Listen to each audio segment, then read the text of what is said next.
सुत पुराणी शौनक इत्यादि ऋषि मुनियों ने प्रथम सभाना अंत में नित्य कर्म विषय जे हिंदू धर्म की दिव्य संस्कृति शास्त्रों माध्यम थी कायम ने माटे जे कथानु गान कर्યું जीवात्माना पारमार्थिक कल्याण माटे शोक स्थान सहस्राणी श्री देवी भागवत एम कही आ जीव माटे शोकना एक बे नहीं 200-500 नहीं सहस्राणी 1000 स्थानों छे भयस्थानी शतानि च भयभीत थवाना स्थाने हजारों छे दिवसे दिवसे मूढ़ विशंति मपांसितम दिवसे दिवसे जेम जीवात्मा साधना ना अभावे भय अने शोक ने ऊंडी गर्त केता खाई ने अंदर धीरे धीरे चाल्यो जाय छे। आंतरिक साधना ना अभावे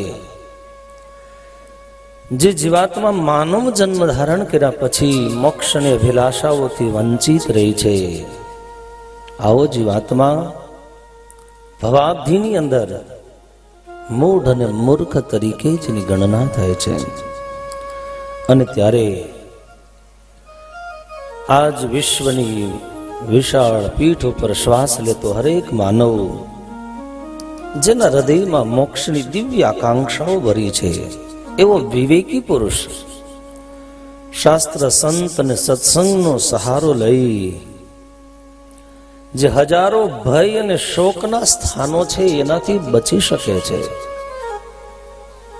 भयनो डर कोने नथी सतावतो चाहे ये रंक होय तोय भले राजा होय तोय भले।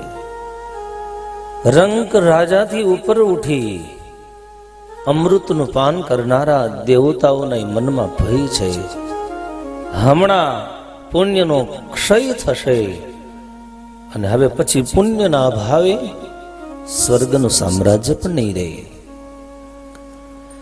जेने आवी सुंदर मजानी सृष्टिनु रचना करी आवा सृष्टिना रचयिता चतुर्मुख पद्म केता कमळमांथी जेनो जन्म थयो आवा स्वयं ब्रह्मादिक जेवा देवताओ पण एना मनमा ही भय छे हमणा कल्प पूरो थई जशे मारी आवरदा पूरी थशे।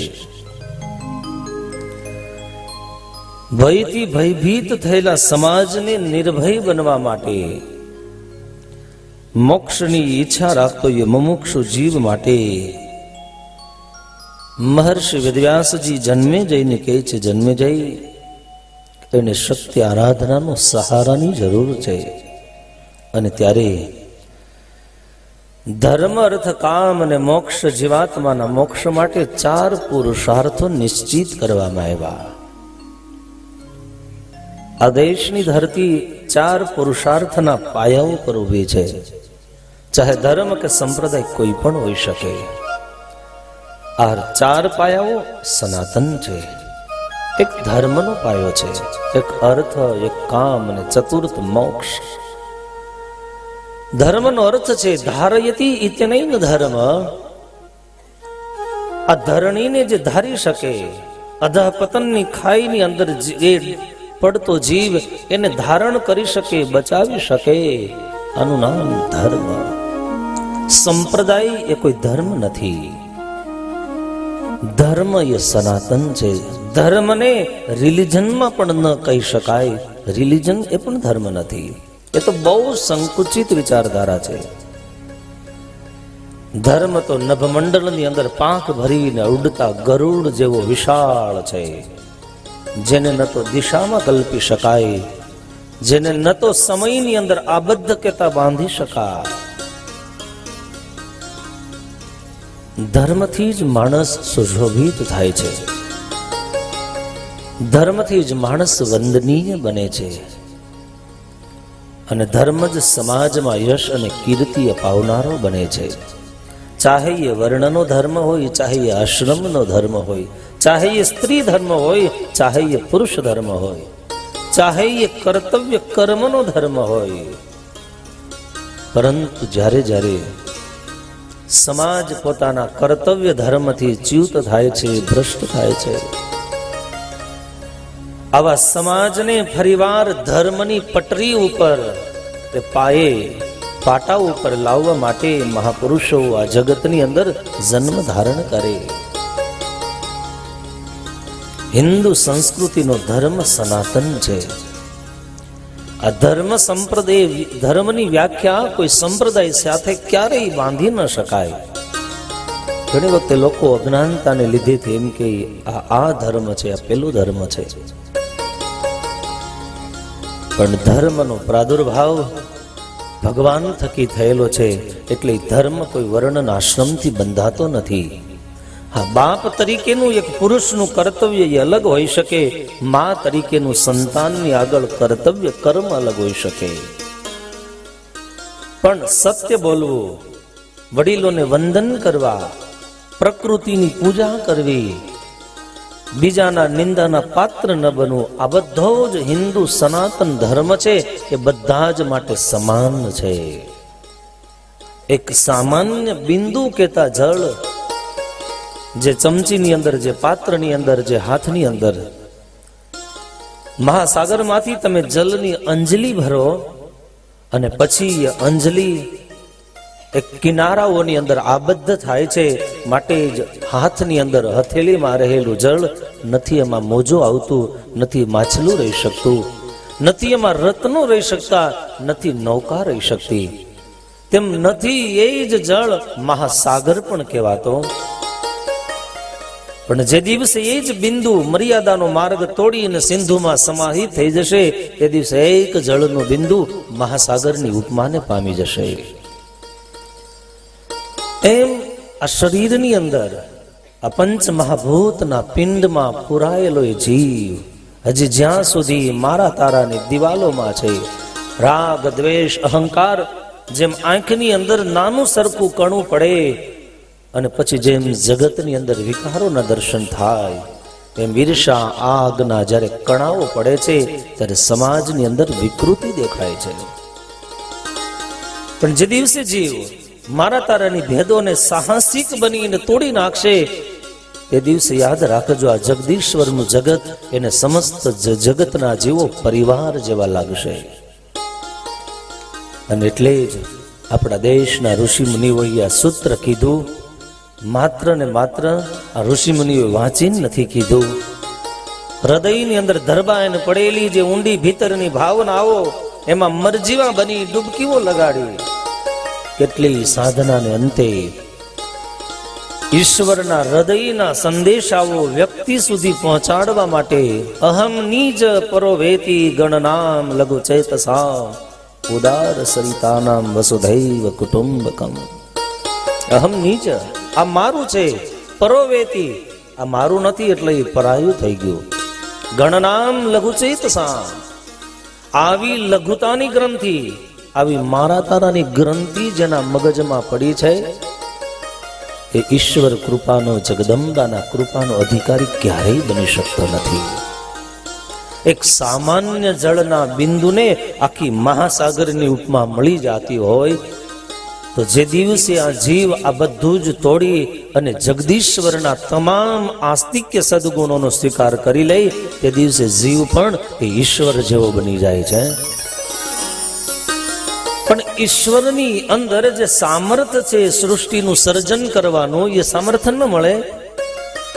પણ જેમ કોઈ સ્ત્રી પોતાનો પુરુષ નક્કી કરી લે, તો જેટલામાં રાજાનું રાજ્ય છે એટલામાં જ રાણીનું રાજ્ય થઈ જાય. આ વાત સ્વામિનારાયણ ભગવાને વચનામૃતમાં કીધી. પણ ક્યારે એમણે રાજાનો સ્વીકાર કરી લીધો, સમર્પણ ભાવથી. બસ આ જ મારા માટે જીવન છે.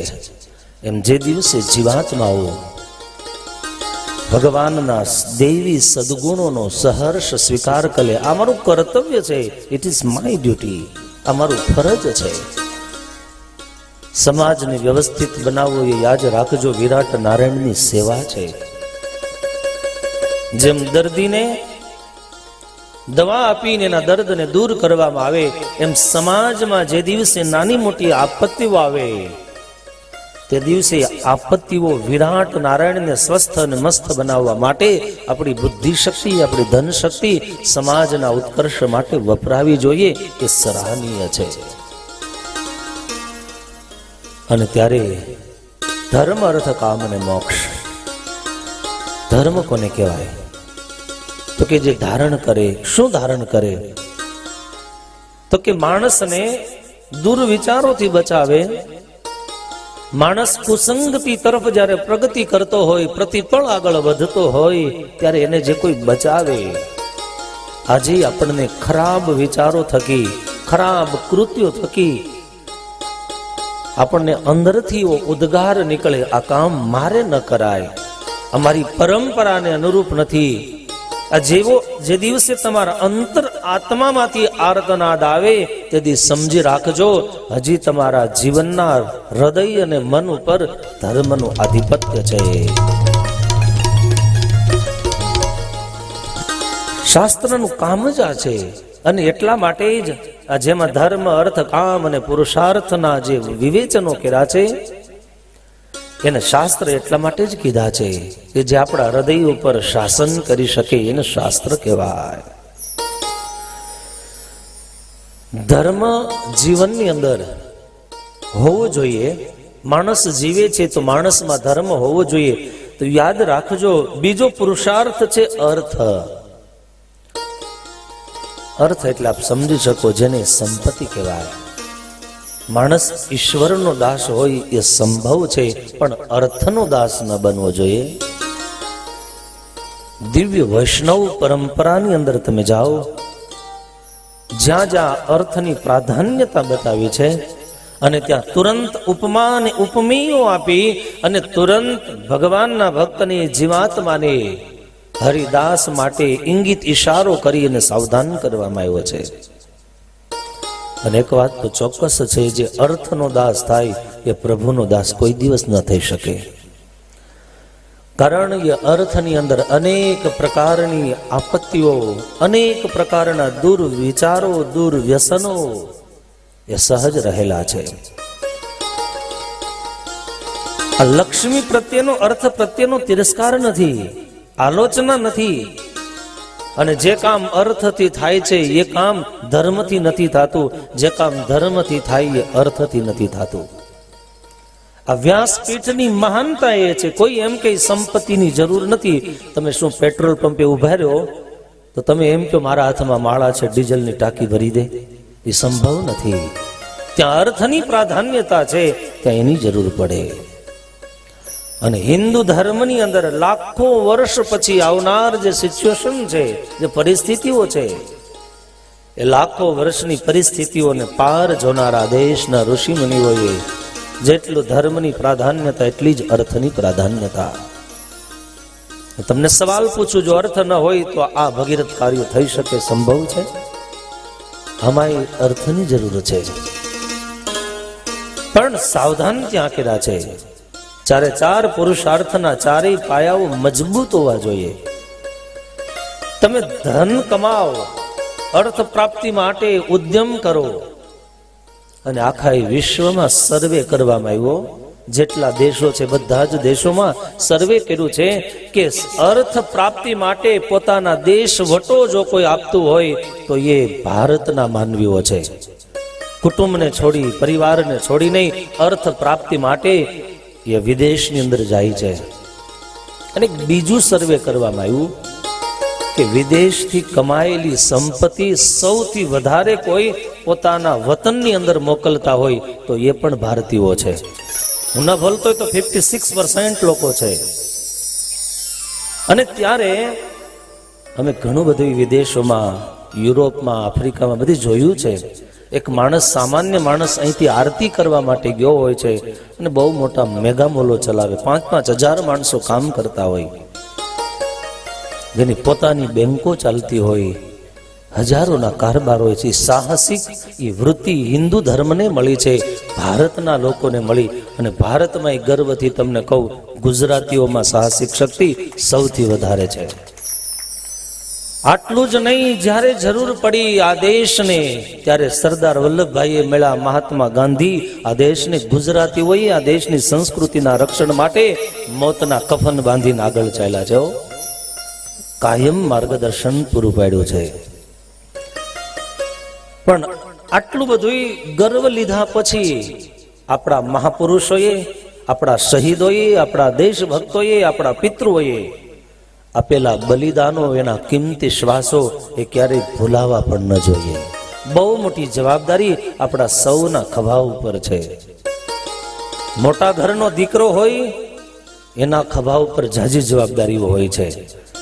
અને ત્યારે અર્થ કમાવ, અર્થ માટે દેશ વટો ભોગવો, પરિવાર છોડીને જાઓ. પણ સાવધાન ઋષિમુનિઓ ત્યાં કર્યા છે, અર્થ કમાતી વખતે તમારી દ્રષ્ટિ ધર્મ ઉપર હોવી જોઈએ. ધર્મથી કમાયેલું ધન આત્મકલ્યાણનું સાધન બને છે. અનીતિથી આવેલી સંપત્તિ તમારા પરિવારનો, તમારા પરસેવાયથી કમાયેલી સંપત્તિ આ બધાઈને લઈને જાય છે. અને ત્યારે દ્રવ્યની અંદર દોષોય રહેલા છે. અને જો માણસ પાસે સદશક્તિ હોય, સદવિચારો હોય, તો દ્રવ્યની અંદર ધર્મ સંપાદન કરવાની દિવ્ય શક્તિ પણ રહેલી છે. ત્યારે ધર્મ અર્થ પછી બે પુરુષાર્થ છે, જેનું નામ, એકનું નામ કામ છે, એકનું નામ મોક્ષ છે. કામ એટલે શું? ઇદમ મે સ્યાત, ઇદમ મે સ્યાત ઇતિચ્છા કામ શબ્દિતાહ.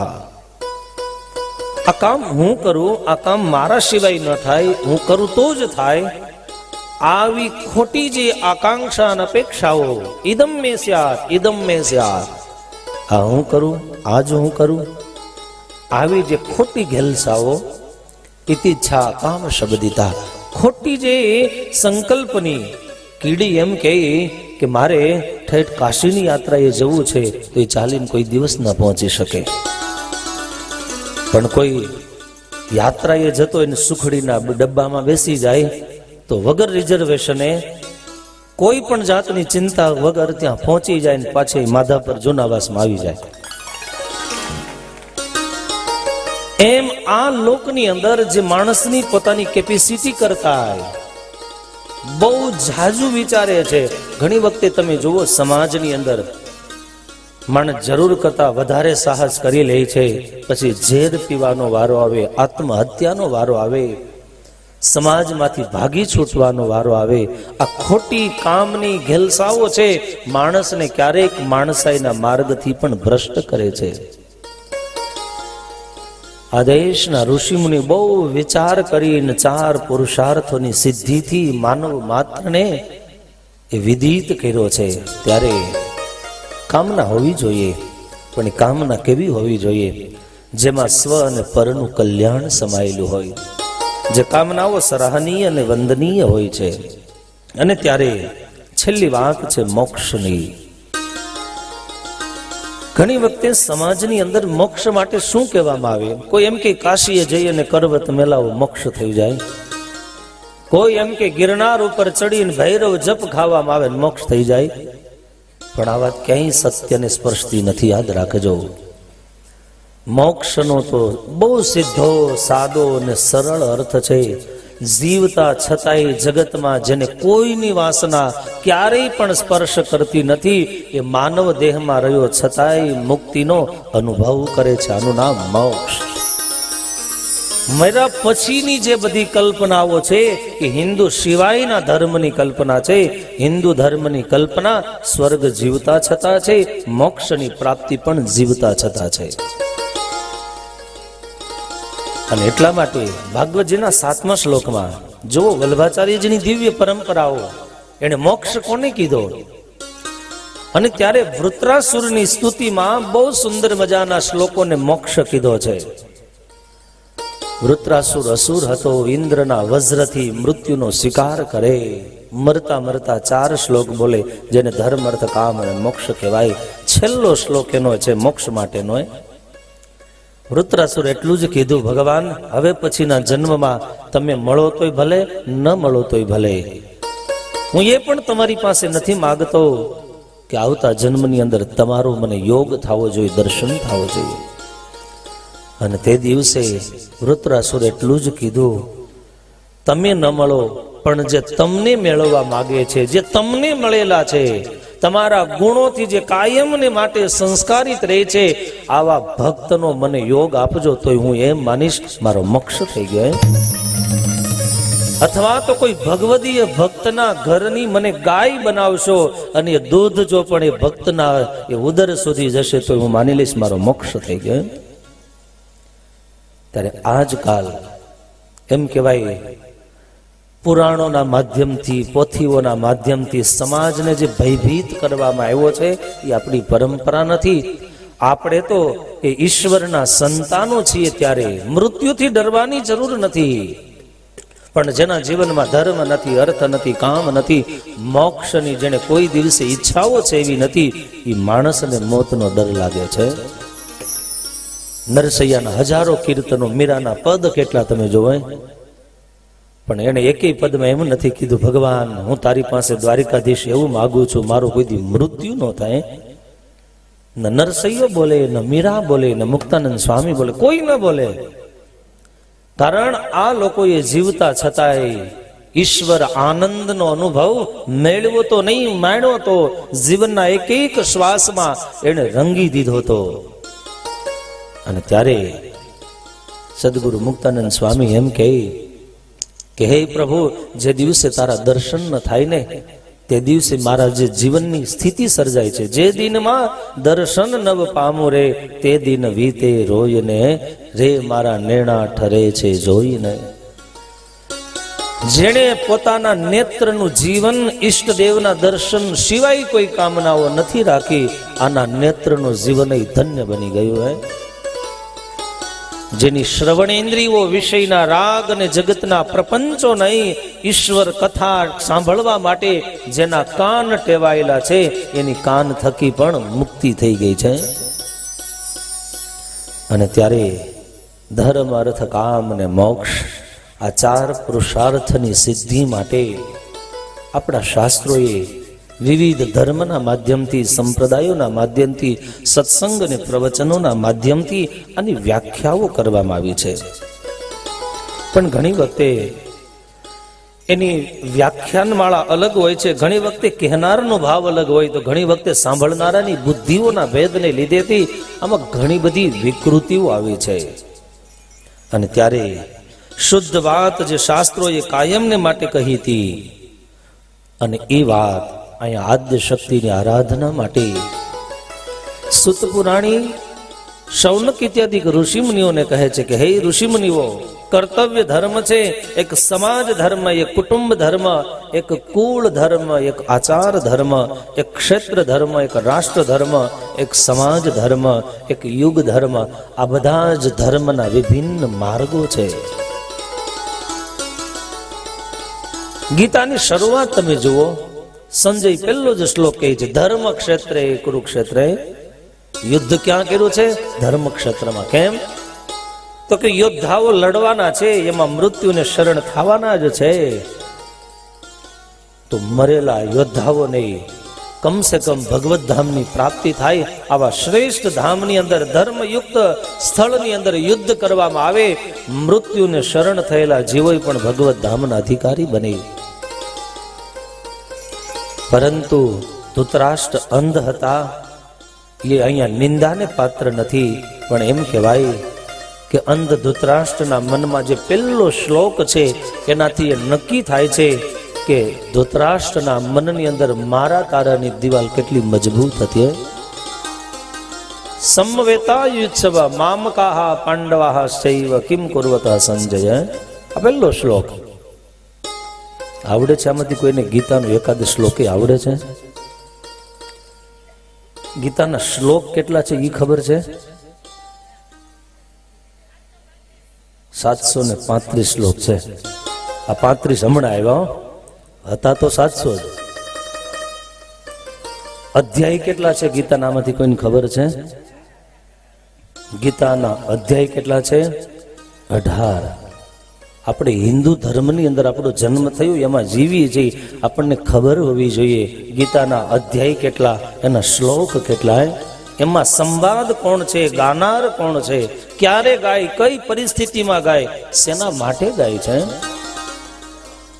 અને ત્યારે ઘણી વખતે માણસ આ સમાજના પ્રપંચોને લીધેથી પોતાની સંસ્કૃતિને ભૂલ્યો છે. ત્યારે અને આ ભૂલાવાના પાયામાં એક વાત ચોક્કસ છે, આજનો માણસ જ્યારે ઇંગ્લિશ મીડિયમ તરફ વળ્યો છે ત્યારે ચોક્કસ કહી શકાય કે આવનારી પેઢીને ગીતા શું હતી એ ખબર નહીં હોય. કાંઈક હતું, બસ એ સાંભળ્યું હતું. પણ યાદ રાખજો, જેમ ઇઝરાયલ ઉપર આક્રમણ થયું અને 90% લોકોને મારી નાખ્યા હતા, ખાલી 10% લોકો બચાતા. પણ 10% બચેલા ઇઝરાયલ લોકોએ નક્કી કર્યું હતું કે આપણે ગમે ત્યાં જીવીએ પણ આપણી હિબ્રુ ભાષાને ભૂલવાની નહીં. અને ભક્તો, તમે ન માની શકો, ન કલ્પી શકો એવો ઇતિહાસ આજે પણ ગવાહ કહેતા સાક્ષી છે. જેના દેશના લોકો 90% મરી ગયા હોય અને પછી એ સમાજને ઊભો કરવો કેટલી વાર લાગે. જેની આવક માત્ર 500 રૂપિયા હોય અને એને 5 કરોડનું દેવું થઈ જાય, એ ક્યારે બહાર નીકળે મને કહો? પેઢીઓ વહી જાય તોય ન નીકળી શકે. પણ છતાંય એણે એક વચન રાખ્યું હતું કે હિબ્રુ ભાષા ભૂલવાની નહીં. અને જ્યાં ગયા ત્યાં ભાષાને બચાવી. ધીરે ધીરે ધીરે ધીરે એ સમાજ વધતો ગયો. એણે પોતાની ભાષાને જીવંત રાખી, પોતાના ગ્રંથોને જીવંત કર્યા. હિબ્રુ ભાષા જીવંત રહી. આજે ઇઝરાયલ દેશ ઉભો થઈ ગયો. અને તમે જુઓ, એ દેશની આસપાસ બધા જ એના શત્રુઓ જીવે છે. ખોબા જેવડો દેશ છે, પણ ઉત્પાદનની શક્તિ હોય, શૌર્યની શક્તિ હોય કે દેશ પ્રત્યે મરી મીટવાની ભાવના હોય તો આ ઇઝરાયલ પાસેથી આખા વિશ્વએ શીખવું પડે. ઘરમાંથી એક જણાએ કમ્પલસરી ફરજિયાત સૈનિકમાં જવાનું જ. ઘરની અંદર જેટલા માણસો રહે છે ને બધા એને શસ્ત્ર એનો ઉપયોગ કરતા આવડવો જ જોઈએ. પણ આપણે કોમી ઉલ્લડ થતું હોય તો લાકડી લઈને નીકળી જાય. અને સગા ભાઈને ઘેરે કંઈક વિવાહનો પ્રસંગ હોય તે દિવસે મોઢું ચડાવીને બેસીએ. આ કરુણા તમે જુઓ સમાજને. આ બહુ સત્ય વાત છે, યાદ રાખજો.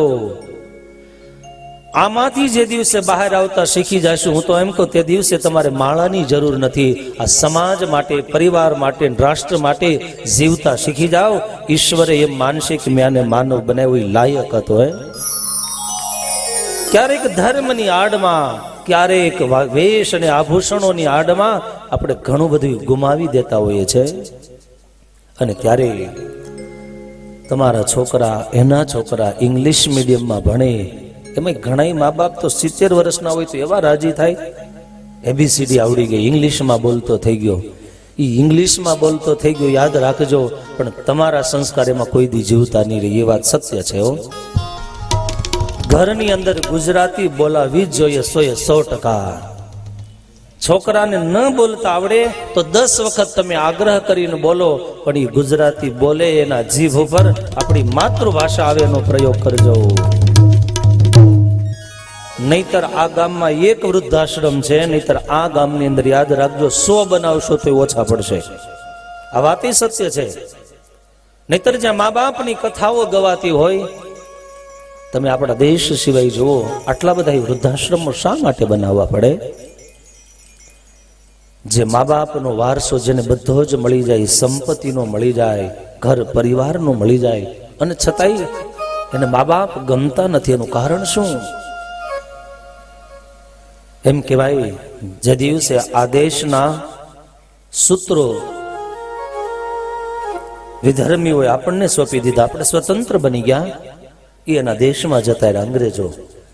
પછી એક અંગ્રેજ કેમ્બ્રિજ યુનિવર્સિટીનો પ્રોફેસર હતો અને એને હિન્દુસ્તાનમાં આવીને 7 વર્ષ સુધી રેખડ્યો. 1-2 દિવસ નહીં, 7 વર્ષ હિન્દુસ્તાનના ગામડાઓ, ખૂણે ખૂણાઓ ભેદી વેળ્યો. એક ગામો જોયા, ઘણા બધા મોટા શહેરો જોયા, સંસ્કૃતિ જોઈ, સભ્યતા જોઈ, ટુગેધર ફેમિલી, એકાબીજાની ભાવનાઓ જોઈ. અને આપણો જે પારિવારિક જીવન એટલું બધું સ્ટ્રોંગ હતું કે એક ઘરની અંદર 20-20, 25-25 જણા રહેતા હતા. એક જ ચૂલો હતો, એમાં જે બને એ બધા પ્રેમથી બેસીને સાંજે આનંદ કિલોલ કરી અને ખાઈને મજા કરતા હતા. આ બધું જોયા પછી એને એક સુંદર મજાનું એક પુસ્તક એનો અનુભવ એને લખ્યો છે અને એને જઈ અને જે વાત કરી છે કીધું છે કે હિન્દુસ્તાનની અંદર એક વ્યક્તિને બીજા વ્યક્તિથી તોડવો બહુ અઘરો છે, કારણ કે ફેમિલી લાઈફ બહુ સ્ટ્રોંગ છે, પણ તોડવા માટેનો સરળ ઉપાય છે એના જીવનમાં જો ઇંગ્લિશ નાખી દેવામાં આવે તો આવનાર ત્રીજી પેઢી એ તૂટી જશે. આ એને અનુભવ લખ્યો છે. અને આ વાત આજે તમે જુઓ, કારણ કે ઘરના ખૂણામાં બેસેલો જે 80 વર્ષનો માણસ છે એને બટર શું કહેવાય, મિલ્ક શું કહેવાય, કર્ડ શું કહેવાય ખબર નથી. અને એ દીકરાઓને મા બાપ હવે કેવી રીતે શીખવાડી શકે, બેટા આને દહીં કહેજે, આને દૂધ કહેજે, આને રોટલો કહેવાય, કારણ કે ત્યાં તો આંટી કહી એટલે બધું આવી ગયું. હવે એ કઈ સાઈડની આંટી છે, ફોર મધર કે ફોર ફાધર એ ખબર ના પડે. અને અહીંયા તો સગા બાપનો ભાઈ હોય એટલે ખબર પડે, આને કાકો જ કહેવાય, આને કાકી કહેવાય. એના ખાનદાની સુધીના સંબંધ, એના ખાનદાની સુધીના એક એક ગુણોથી એ તુરંત પ્રભાવિત થાય. આવા આપણા દિવ્ય સંબંધો હતા. મામા કહેતા આત્મા આહલાદિત થાય છે. એ જ માને મધર કહેતા આજ અધર શરમાય છે. ये धरती वो जहाँ ऋषि मुनि जपते प्रभु नाम की माला, प्रभु जपते नाम की माला, जहाँ हर बालक है मोहन और राधा एक एक बाला, राधा एक बाला, जहाँ सूरज सबसे पहले आकर डाले अपना डेरा, वो भारत देश है मेरा, वो भारत देश है मेरा, वो भारत देश है मेरा, वो भारत देश है मेरा, जहाँ डाल डाल पर सोने की चिड़िया करती है बसेरा, वो भारत देश है मेरा, वो भारत देश है मेरा, जहाँ सत्य अहिंसा और धर्म का, जहाँ सत्य अहिंसा और धर्म का पग पग चलता डेरा, ओ भारत देश है मेरा, ओ भारत देश है मेरा, ओ भारत देश है मेरा, ओ भारत देश है मेरा.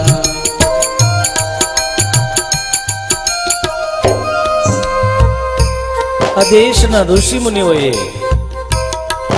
કેટલી મોટી કલ્પનાઓ લખી. માણસ તો માણસ છે જ, પૂજાય છે. જ્યાં વૃક્ષ પૂજાય, જ્યાં તુલસી પૂજાય, જ્યાં ગૌ માતા પૂજાય, જ્યાં નદી પણ મા તરીકે પૂજાય, દેશને પણ માનું સંબોધન આપીને પૂજવામાં આવે. આ દેશના પક્ષીઓ પણ સોનાના હોય એમ માનીને કલ્પના કરવામાં આવે. તમે વિચાર કરો.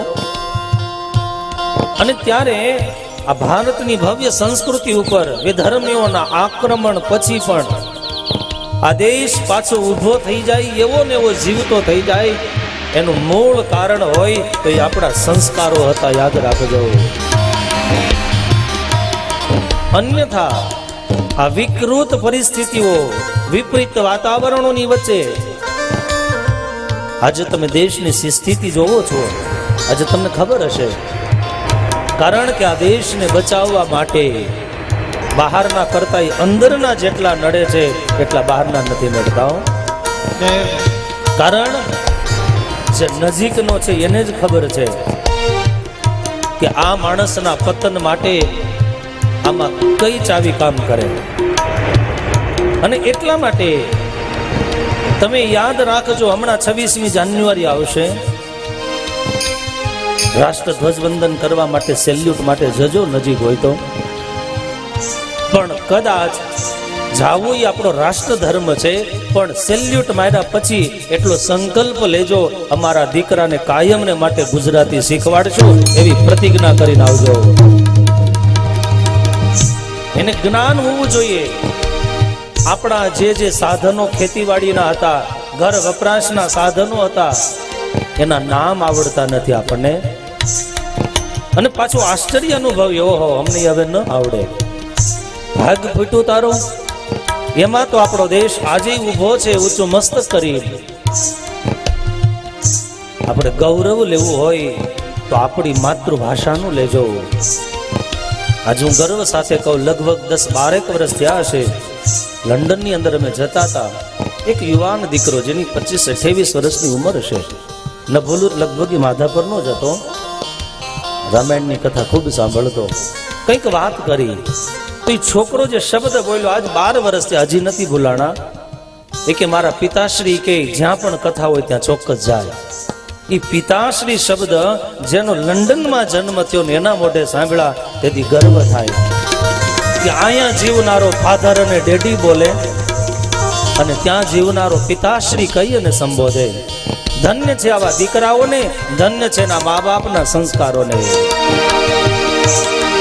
जहाँ आसमान से बातें करते मंदिर और शिवालय, मंदिर और शिवालय, इस नगर में इस बार पे कोई न ताला डाले, कोई न ताला डाले, और प्रेम की बंसी जहाँ बजाता,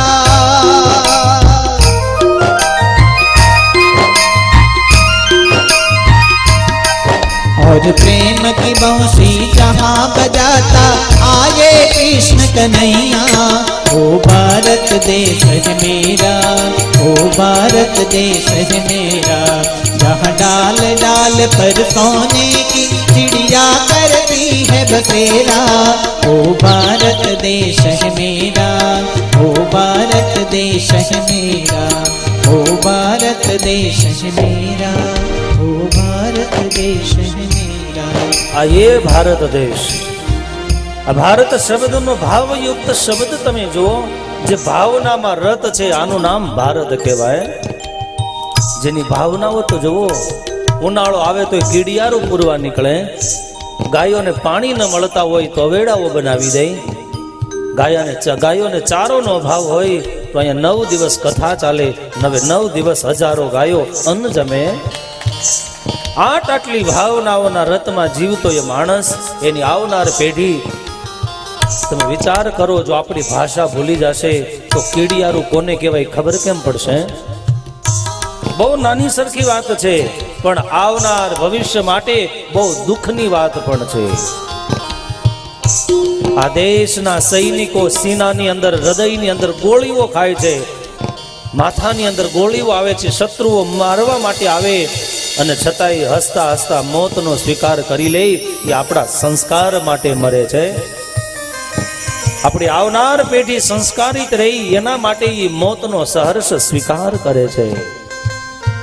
તમે સરહદે ન જાઓ તો કંઈ નહીં, તમે હાથમાં એ શસ્ત્ર ધારણ ન કરો તો કંઈ નહીં, એ ટાઢ તડકો સહન ન કરો તો કંઈ નહીં, પણ જે આપણા માટે પ્રાણનું બલિદાન આપે, એ આ દેશના સૈનિકો માટે, એ દેશની વીર માતાઓના ઋણમાંથી મુક્ત થવા માટે કમસે કમ મા બાપ આપણી સંસ્કૃતિને બચાવવાનું ક્રાંતિકારી કદમ આજથી શરૂ કરી દેજો.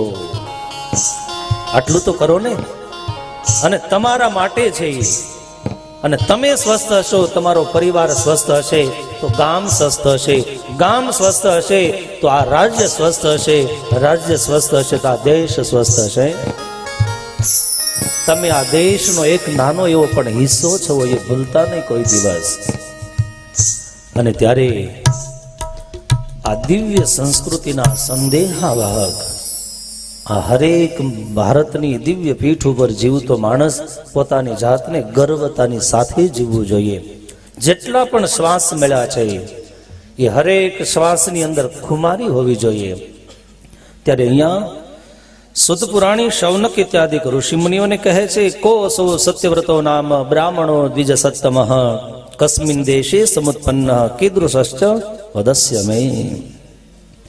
આપ કૃપા કરી મને એ બતાવો કે સત્યવ્રત નામનો બ્રાહ્મણ એ કોણ હતા? કસ્ય દેશે સમુત્પન્ને, કે આ દેશની અંદર એનો જન્મ થયો. આ સત્યવત બ્રાહ્મણ એને કેવા શબ્દનો ઉચ્ચારણ કર્યો, મૂર્ખ હોવા છતાંય વિદ્વાન બની ગયો. આ સુંદર મજાના કેટલાય પ્રશ્નો પૂછવામાં આવ્યા છે. એ કમનીય પ્રશ્નના પ્રત્યુત્તરની અંદર સુંદર મજાની દેવી શક્તિનો જે વાગ મંત્ર છે, જે બીજ મંત્ર છે, એ બીજ મંત્રનો પ્રભાવ બતાવવામાં આવ્યો છે. મહર્ષિ વેદવ્યાસજી કહે છે, હે કુરુવંશી રાજા, આવ તને સત્યવ્રત બ્રાહ્મણનું દ્રષ્ટાંત દઉં છું. સત્યવ્રત નામનો બ્રાહ્મણ મૂર્ખ હતો, નિરીક્ષર હતો, અને છતાંય એકાક્ષર વાગ બીજ મંત્રનો, દેવી શક્તિનો એક મંત્રનો જાપ કર્યો. એ અશુદ્ધતાથી, અનભિજ્ઞતાથી યથાર્થ એ બીજ મંત્રનો પ્રભાવ શું છે, એનું સામર્થ્ય શું છે, એનું પણ જેને જ્ઞાન ન હતું, અને છતાંય આ બીજ મંત્રને લીધેથી એ મહાન વિદ્વાન બની ગયો. જેનો પ્રસંગ રામાયણમાં આજે સાક્ષી પૂરે, જેને વાલ્યો લૂંટારો કહીને કહેવામાં આવે, રત્નાકાર એક નારદ જેવા ઋષિ મળી જાય અને જેને સાચું સમાજનું દર્શન કરાવી દે, જેને રામ બોલવાની ખબર ન પડે, મરા મરા બોલે અને છતાંય ઋષિ બની જાય. એ તાકાત મંત્રની છે, યાદ રાખજો.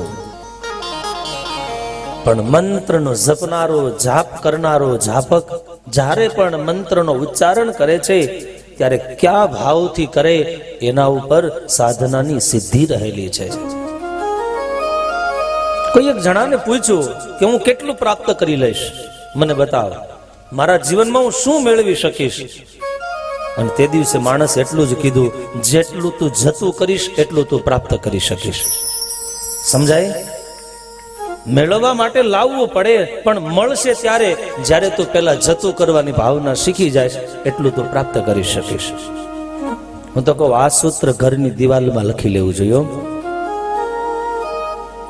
ચાહે બાપ દીકરો હોય, સાસુ સસરા હોય કે કોઈ પણ હોય, જેણે જાતું કર્યું છે એને ઘણું બધું મળી ગયું છે, જેણે કંઈ જાતું નથી કર્યું એને કંઈ મળ્યું નથી.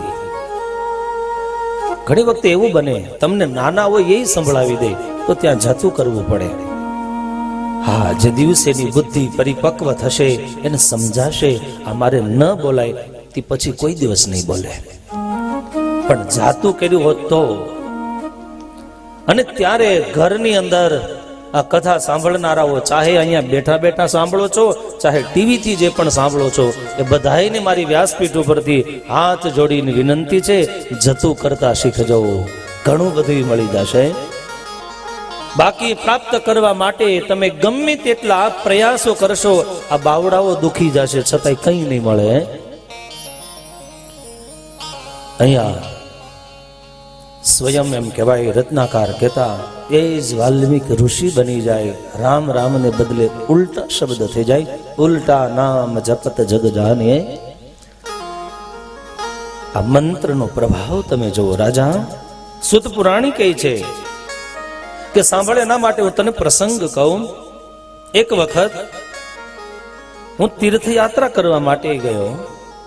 તીર્થયાત્રા કરતો કરતો નૈમિષારણ્યની ભૂમિમાં ગયો.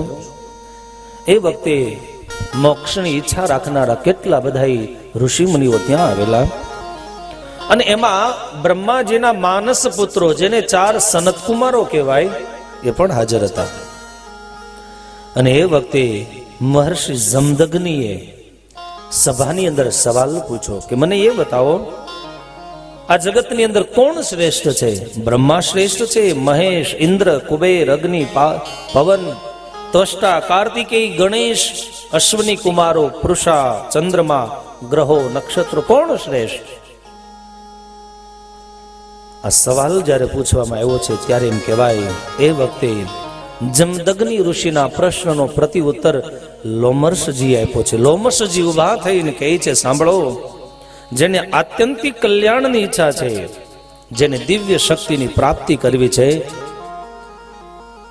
જેને સદવિચારની શક્તિ જોઈએ છે, જેને કલ્યાણની શક્તિ જોઈએ છે, એને આદ્ય શક્તિની આરાધના કરવી જોઈએ. કારણ આ સમજાવવા માટે લોમશજીએ જમદગ્નિને એક સુંદર મજાનો પ્રસંગ કીધો છે. કૌશલ દેશ, એમાં એક બ્રાહ્મણ રહે છે જે બ્રાહ્મણને ગ્રસ્તાશ્રમનો ધર્મ સ્વીકાર્યા પછી પણ એમને ત્યાં સંતાન નથી અને સંતાનના અભાવે આ કૌશલ દેશનો બ્રાહ્મણ કાયમ દુખી રહે છે. એક દિવસ એને વિચાર કર્યો, પુત્ર કામિષ્ટિ યજ્ઞ કરાવો. પુત્ર પ્રાપ્તિ માટે આ કૌશલ દેશનો રાજાએ તમસા નદીને કિનારે જઈ અને સુંદર મજાનું યજ્ઞનું આયોજન કર્યું છે. તમસા નદીનો તટ સુંદર મજાનો યજ્ઞ વેદિકા તૈયાર કરી. યજ્ઞની વેદિકા કેટલી હોય છે હું તમને પૂછું છું? હે, 2 હોય કે 2.5 હોય?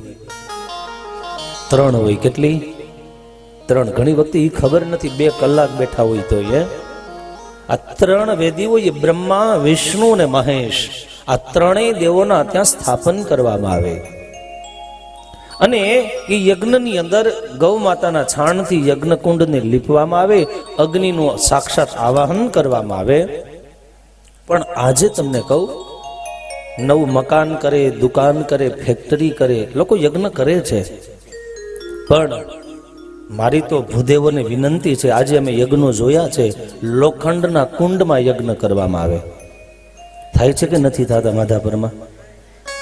પણ તમને વાત કરી દઉં, આ લોખંડના કુંડમાં યજ્ઞ એટલે રાક્ષસ યજ્ઞ છે. અને જે દિવસે મારણ યજ્ઞ કરવો હોય તે દિવસે જ લોઢાના કુંડમાં યજ્ઞ થાય. સર્વથા નિષિદ્ધ છે. ક્યારેય પણ લોખંડના કુંડની અંદર યજ્ઞ થઈ જ ન શકે.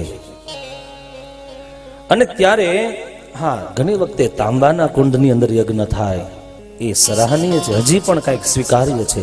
પણ બની શકે કાચી ઈંટો હોય, પાકેલી પણ ન હોય, અને એની અંદર જે છાણ લીપવામાં આવે એ ગૌ માતાનું જે છાણ હોય, અને યજ્ઞ કુંડની અંદર જે સમિધો હોય એમાં છાણ પણ અડાયા છાણા વાપરવામાં આવે, થાપેલા નહીં.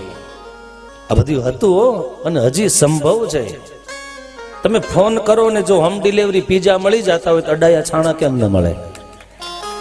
હે, સાચું છે કે નહીં નીતિનભાઈ? પણ જેટલો પીઝામાં ઇન્ટરેસ્ટ છે એટલો યજ્ઞમાં આપણને રસ નથી. કોઈ દી સુંડલો લઈને કોઈ ગોતવા નીકળ્યા? અમે આજ ગંગેશ્વર મહાદેવના દર્શન માટે ગયા હતા, તમને બધાને યાદે કર્યા હતા અને પ્રાર્થના કરી હતી કે અહીંથી જે કઈ કહીએ છીએ સાંભળે નહીં, જીવનમાં ઉતારીને જીવતા શીખે.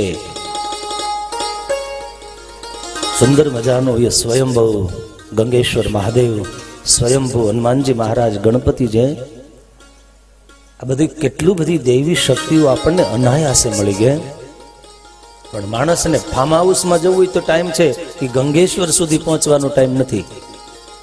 રસ્તામાં જઈએ તો આપણે ઘણું બધું જોઈએ છે, કેવો સરસ બંગલો બનાવ્યો છે, પણ આપણને ક્યાંય એ ગૌમાતા પ્રત્યે પ્રેમ થાય, ક્યાંય અડાયા છાણા પીડા છે, યજ્ઞ થાય, એવા એ વિચાર કોઈ દી ના આવે. આપણી સંસ્કૃતિને આપણે પાછળ માકીને બહુ આગળ નીકળી ગયા છીએ. અને ત્યારે પાછું ભૂલવામાં પોતાની જાતને એવું માને છે અમે બહુ આમ ફેશનેબલ થઈ ગયા છીએ. ફેશનેબલ કદાચ 1-2 પેઢી જીવી લેશે, 3જી પેઢીને કોઈ નહીં બચાવી શકે. અને ત્યારે યજ્ઞનું આયોજન થયું. સુંદર મજાના છાણથી ધરતીને લીપવામાં આવી. બ્રહ્મા, વિષ્ણુ અને મહેશ 3 દેવોના સ્થાપનો થયા. યજ્ઞના એ 3 પરિધો છે. એ 3ના પરિધોના કલર તમે જોજો. એની અંદર ઉપર સફેદ, પછી લાલ અને પછી નીચે કાળો. ઉપર સફેદ એ બ્રહ્માનું સ્થાન છે, સર્જન કરે. પછી લાલ આવી ભગવાન વિષ્ણુનું સ્થાપન, જેમાં એ પોષણની શક્તિ રહેલી છે. અને છેલ્લે સંહાર માટેનું એ ભગવાન શિવનું સ્થાપન, જેને એ કાળાશ વર્ણથી એને લીપવામાં આવે. આપણે યજ્ઞ કરીને બેસી જાય, કેવા કપડાં પહેર્યા છે, કેટલા જણા જોવે છે આપણને, એમાં ધ્યાન હોય. યજ્ઞનો મંત્ર શું બોલાય એ ખબર નથી હોતી. અહીંયા સુત પુરાણી, શૌનક ઇત્યાદિ ઋષિ મુનિઓને કહે યજ્ઞનું આયોજન થયું અને એમાં સામવેદનું ગાન કરનાર, જેને યજ્ઞના મુખ્ય આચાર્ય તરીકે નિયુક્ત કરવામાં આવ્યા હતા, એવા ગોમિલ નામના ઋષિએ મંત્ર બોલીને આહુતિઓ આપવામાં આવી. ધીરે ધીરે આહુતિઓ અપાય છે ને એમાં ગોમિલ ઋષિ થકી મંત્ર અશુદ્ધ બોલાય છે. ઉચ્ચારણમાં અને સ્વરમાં એ થોડોક વિક્ષેપ આવ્યો છે. આપણા મંત્રોની શક્તિ તમને ખબર નથી હજી. એક એક મંત્ર આજે જીવંત છે. અને ત્યારે યજ્ઞ કરાવનાર કૌશલ દેશનો રાજા એ દેવદત્ત એને જોયું ગોમિલ ઋષિ અશુદ્ધ ઉચ્ચારણ કરે છે, માત્રામાં ભૂલ થાય, સ્વરમાં તાલમાં ભૂલ થાય. સામવેદ એ ગાવાનો વેદ છે, ગાયને જેમ આહુતિઓ આપી શકાય છે. અને ત્યારે દેવદત્ત ક્રોધે ભરાય છે, ઋષિનું અપમાન કર્યું કે તમે, હું પુત્ર કામેષ્ટી યજ્ઞ કરાવું પુત્ર ઈચ્છાથી અને તમે મંત્રના અશુદ્ધ ઉચ્ચારણો કરો. અને એ વખતે અપમાન થતા ગૌમિલ ઋષિ પણ ક્રોધાવેશમાં ભરાણા. હે દેવદત્ત, તે ભર સભામાં મારું અપમાન કર્યું. જા, હું તને શ્રાપ આપું છું, તારે ત્યાં દીકરો થશે, પણ મૂર્ખ હશે. પુત્રની ઈચ્છાથી તું યજ્ઞ કરી છો ને, પણ ત્યાં જ ઋષિનું અપમાન કર્યું છે ને એના ફળ સ્વરૂપે તારે ત્યાં દીકરાનો જન્મ થશે, પણ એ દીકરો મૂર્ખ બનશે. દેવદત્તને અંતે ભાન થયું, બે હાથ જોડી ગોમિલ ઋષિ પાસે ક્ષમા યાચના કરી. આપ કૃપા કરો, હું સકામ ભાવથી પુત્ર કામનાના ભાવથી યજ્ઞ કરું છું, અને મારે ત્યાં જો દીકરો મૂર્ખ થાય તો મૂર્ખ દીકરા થકી અમારા પૂર્વજોનો ઉદ્ધાર કેમ થાય, બ્રહ્મ તત્વની પ્રાપ્તિ કેમ થાય. આખીર દેવદત્તે હાથ જોડી લોમશ ઋષિને વિનવા છે. લોમશ ઋષિ રાજી થયા અને કરુણાસ્વર વાણીમાં કહ્યું છે, દેવદત્ત, મેં શ્રાપ આપ્યો, મિથ્યા તો ન થાય, તારે ત્યાં દીકરો થશે, મૂર્ખ બનશે, પણ જા, તને પશ્ચાતાપ થયો છે, તે હાથ જોડીને આજીજી કરી છે, માટે રાજી થઈ અને તને આશીર્વાદ આપું છું કે મૂર્ખ દીકરો આગળ જતા વિદ્વાન પણ બનશે. સમય પછી સમય વ્યતીત થાય અને એમ કહેવાય પુત્ર કામેષ્ટી યજ્ઞ પૂર્ણ થયો. અને યજ્ઞ પછી એમ કહેવાય એ જ દેવદત્તની પત્ની, જેનું નામ રોહિણીજી હતું, અને એ જ રોહિણીના કુખ થકી યોગ્ય સમયે પુત્ર રત્નનો જન્મ થયો, જે પુત્ર રત્નનું નામ પાડવામાં આવ્યું છે ઉતથ્ય પાડવામાં આવ્યું. ધીરે ધીરે યુવાન થયો, ચંદ્રમાની કળાને જેમ વૃદ્ધિ પામ્યો. 8 વર્ષની ઉંમર થઈ, યજ્ઞોપવિત સંસ્કાર આપવામાં આવ્યા. યજ્ઞોપવિત સંસ્કાર મળ્યા. સમય જતા એને ગુરુગૃહે ભણવામાં મોકલવામાં આવે. પણ દેવદત્ત એ ગોમિલ ઋષિના શ્રાપને લીધેથી ઉતથ્ય ધીરે ધીરે કોઈ વિદ્યા, કોઈ શાસ્ત્રનો શબ્દ એ જીભથી ઉચ્ચારી નથી શકતો. આખીર ઋષિનું કરેલું અપમાનનું ફળ આજ દેવદત્ત કૌશલ નગરીનો રાજા ભોગવી રહ્યો છે. ઘણા દિવસો સુધી ગુરુ આશ્રમમાં રહી અને અભ્યાસ માટે પ્રયાસો કર્યા. આખીર દેવદત્ત થાકી ગયો, એની માં રોહિણી થાકી ગઈ, ભણાવનારા એ ગુરુઓ થાકી ગયા. આખીર ઉતથ્યને એમ લાગ્યું કે આ મા બાપને હવે મારી જરૂર હોય એવું લાગતું નથી.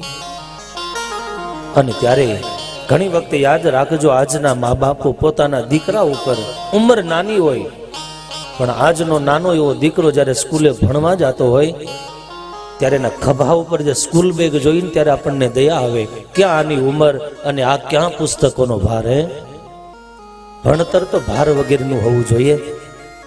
અને ત્યારે આમાં જે ઘણા બધા ભીણા હશે, જેને 1, 11 આ બધું આવડતું હશે, અને આજ જે બધા 8મી 9મી ભણે છે એને પૂછી જોજો, એને કોઈને આવડે? અને ત્યારે એમ કહેવાય ઉતથ્યના મનની અંદર દુઃખ થયું.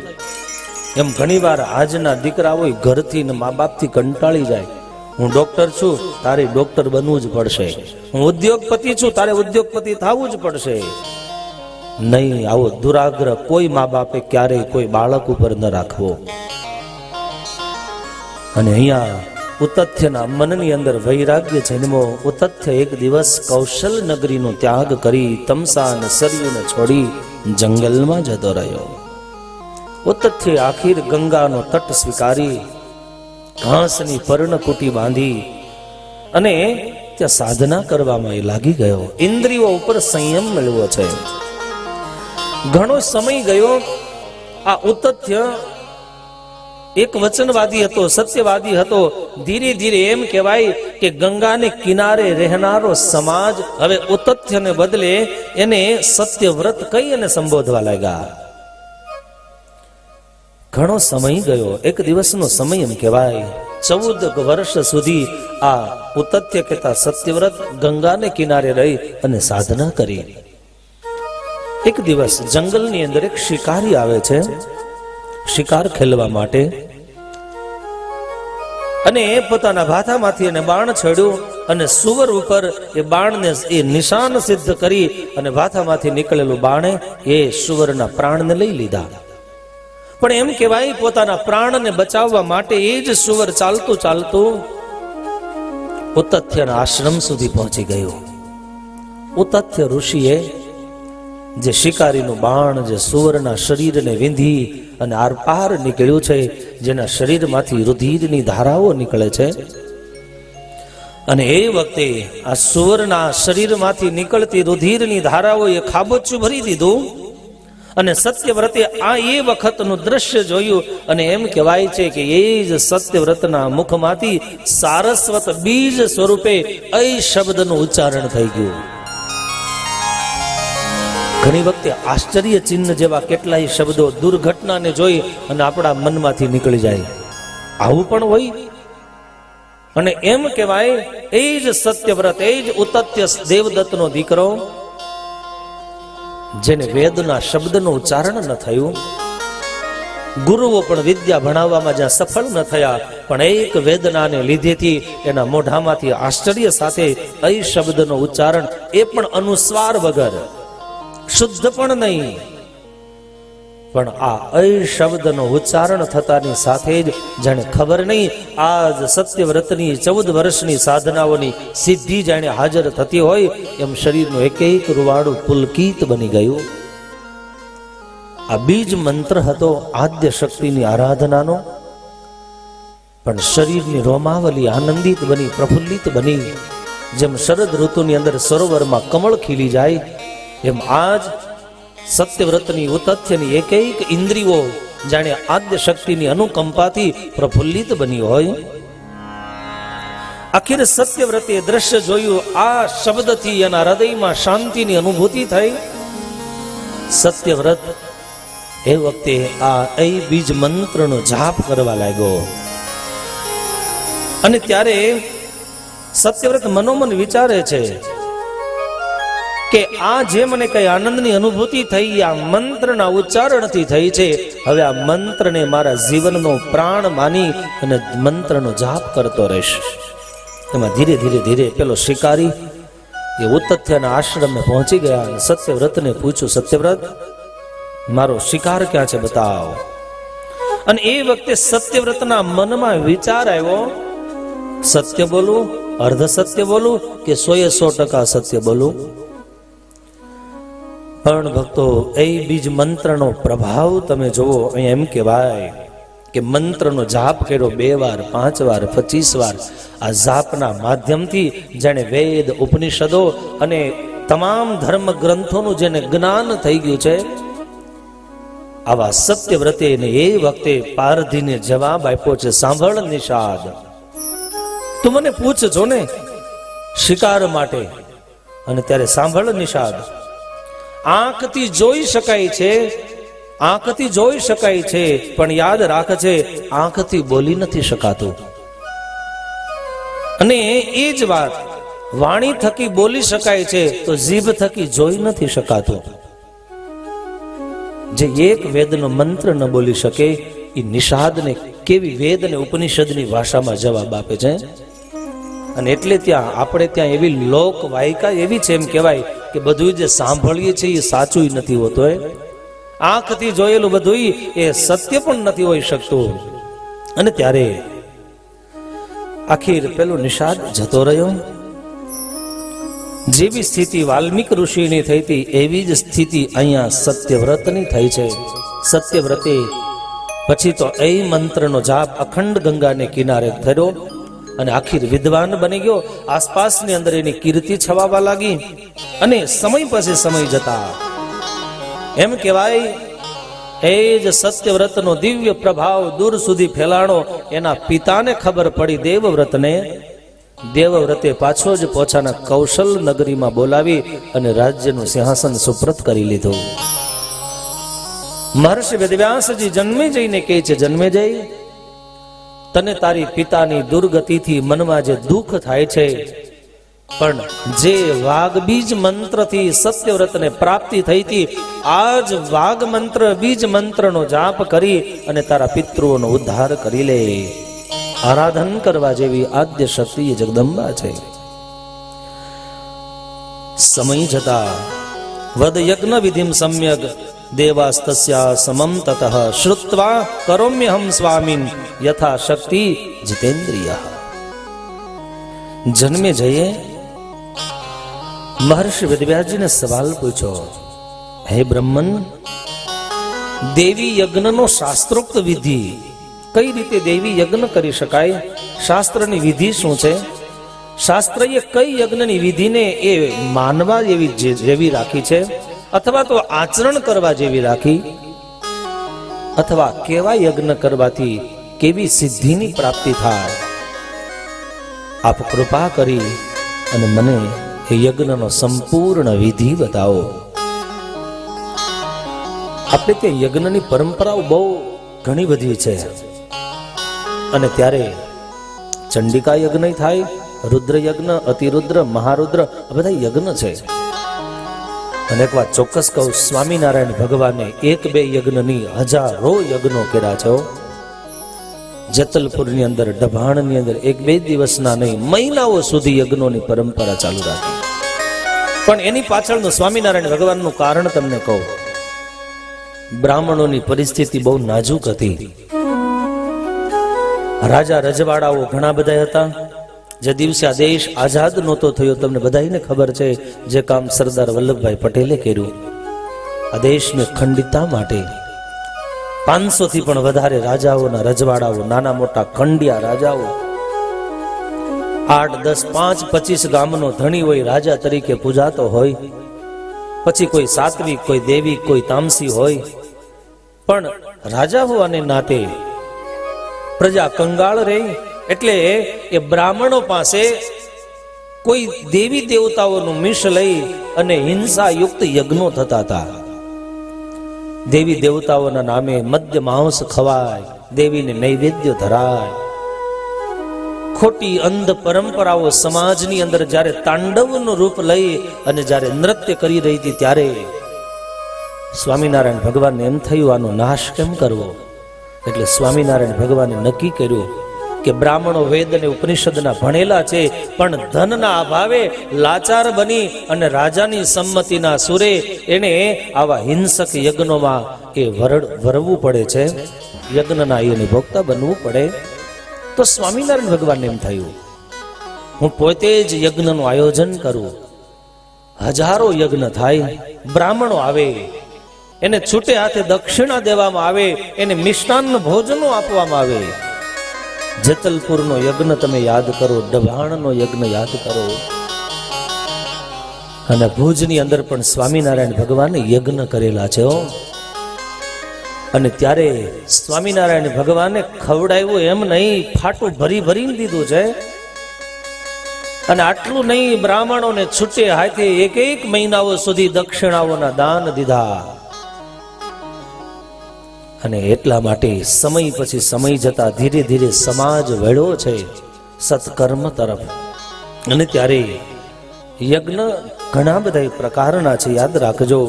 યજ્ઞ વિધિ માટે જન્મે જઈ રાજાને મહર્ષિ વેદવ્યાસજી કહે છે, સાંભળ રાજા, યજ્ઞના અનુષ્ઠાનની વિધિ શું કહેવાય? યજ્ઞ 3 પ્રકારના, સાત્વિક, રાજસિક અને તામસિક. આમાં સાત્વિક યજ્ઞનો વિધિ શું છે એ હું તને કહું. સાત્વિક યજ્ઞ માટે દેશ, કાળ, દ્રવ્ય, મંત્ર, બ્રાહ્મણ અને શ્રદ્ધા આ બધા સાત્વિક હોવા જોઈએ. દેશ સારો હોય, સરહદને સીમાડે, તમે એમ જઈને એમ કહો કાશ્મીરની સરહદ ઉપર જઈને યજ્ઞ કરવો એ થાય કોઈ દી? સંભવ નથી. દેશ સારો હોવો જોઈએ. દેશ એટલે ભારત દેશ એમ નહીં. જે સ્થાનમાં રહો છો, જે જગ્યામાં રહો છો, ત્યાં પવિત્ર વાતાવરણ હોવું જોઈએ, કાળ સારો હોવો જોઈએ,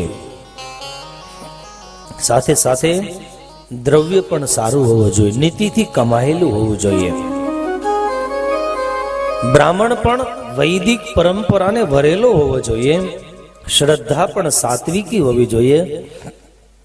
અને આવો દેશ, દ્રવ્ય, મંત્ર, સંપત્તિ, બ્રાહ્મણ આ બધું જ જ્યારે સાત્વિક હોય છે અને પછી જે યજ્ઞ કરવામાં આવે એ યજ્ઞને રાજા સાત્વિક યજ્ઞ કહેવામાં આવે. યજ્ઞ માટે દ્રવ્યની શુદ્ધિ, ક્રિયાની શુદ્ધિ અને મંત્રની શુદ્ધિ ઉપર વિશેષ ભાર મૂકવામાં આવે છે. નહીતર પાંડવોએ રાજસૂય યજ્ઞ કરેલો, પણ એ જ પાંડવોના રાજસૂય યજ્ઞની અંદર શિશુપાલનો વધ થયેલો, તો આટલો મોટો રાજસૂય યજ્ઞ થાય, એ યજ્ઞની અંદર પણ આટલી મોટી આપત્તિઓ આવે. એની પાછળનું કારણ શાસ્ત્રોએ બતાવ્યું. ક્યાંક અનીતિનું થોડુંક એવું ધન જો ઘરની અંદર આવી જાય, પછી યાદ રાખજો એ તમને તો ભોગવવા નહીં દે, તમારી પેઢીઓને એ સંપત્તિ ભોગવવા ન દે. રાજસુ યજ્ઞ પૂરો થાય, આમંત્રિત રાજાઓ એમ કહેવાય પોતપોતાના ઘરે જતા રહી. ભગવાન કૃષ્ણ પણ હસ્તિનાપુરનો ત્યાગ કરીને દ્વારિકા જતા રહી. દુર્યોધન પોતાના ભાઈઓને લઈ અને હસ્તિનાપુરની નગરીમાં જતા રહી. એમ કહેવાય કુંતાજી અને મહારાજ યુધિષ્ઠિર બેયનો સંવાદ થાય છે. ત્યારે યુધિષ્ઠિર મહારાજ એમ કહે છે કે યજ્ઞ પૂર્ણ થયો, અને ત્યારે કુંતાજી રાજીપો વ્યક્ત કરતા એમ કહે કે યુધિષ્ઠિર મહારાજ, લાક્ષા ગૃહની અંદર ભડકે આગ બળતી હતી, એમાંથી આપણે જીવંત બહાર નીકળ્યા, જંગલોમાં ભટકા, અને અંતે આપણે આ સુંદર મજાનો રાજસુ યજ્ઞ કર્યો. આટલું નહીં, આપણા જેવા જગતમાં કોઈ સુખીઓ નથી. તે દિવસે યુધિષ્ઠિર મહારાજે માં કુંતીની સામે એટલું જ કીધું તું, માં તારી વાત તો સાચી છે, પણ માં એક વાત ચોક્કસ છે, માનવ કેવો છે. માં, માનવ જે દિવસે જંગલમાં રખડતા હતા તે દિવસે એમ થતો હતો કે દિવસે હસ્તિનાપુરની ગાદી મળશે. આજ હસ્તિનાપુરની ગાદી મળી ગઈ તો માં માથા ઉપર નાનો એવો મુગટ પણ આજ ભારરૂપ લાગે છે. આજ મનની અંદર એમ થાય કે હસ્તિનાપુરને છોડીને 2 દિવસ જંગલમાં જતા રહીએ.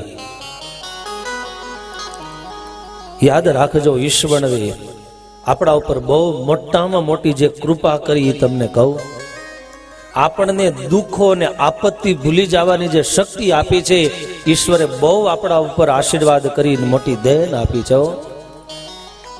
જો દુઃખ કે એ આપત્તિઓ જો માણસ ભૂલી ન શકતો હોત તો યાદ રાખજો, આજનો માણસ આ મૃત્યુ લોકની અંદર બધા જ સાધનો હોવા છતાંય ભૂત અને પ્રેતાત્માની જેમ જીવતો હોત. ઈશ્વરનો મોટો ઉપકાર માનજો, આપણા દુઃખને ભૂલવાની બહુ જબરજસ્ત શક્તિ ને તાકાત આપી છે. આખિર માં કુંતાએ પોતાના હૃદયનો ભાવ વ્યક્ત કર્યો. વાત તારી સાચી છે કુંતા, કે હું રાજી છું. 7 સમુદ્રના પાણીઓના અભિષેક ઋષિમુનિઓ કરે, દેવતાઓ આવીને જેના ચરણમાં સુવર્ણના મુગટો નમાવે.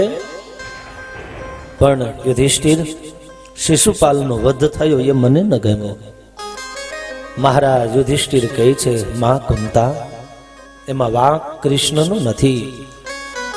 શિશુપાલ તો કોઈ પણ રીતે એ વિરોધ કરીને યજ્ઞને એ વિઘ્ન નાખવા ચાહતો હતો, પણ આખિર કઈ વિઘ્ન ન મળ્યું, અને ત્યારે એને અંતે ભગવાન કૃષ્ણનો અપરાધ કર્યો.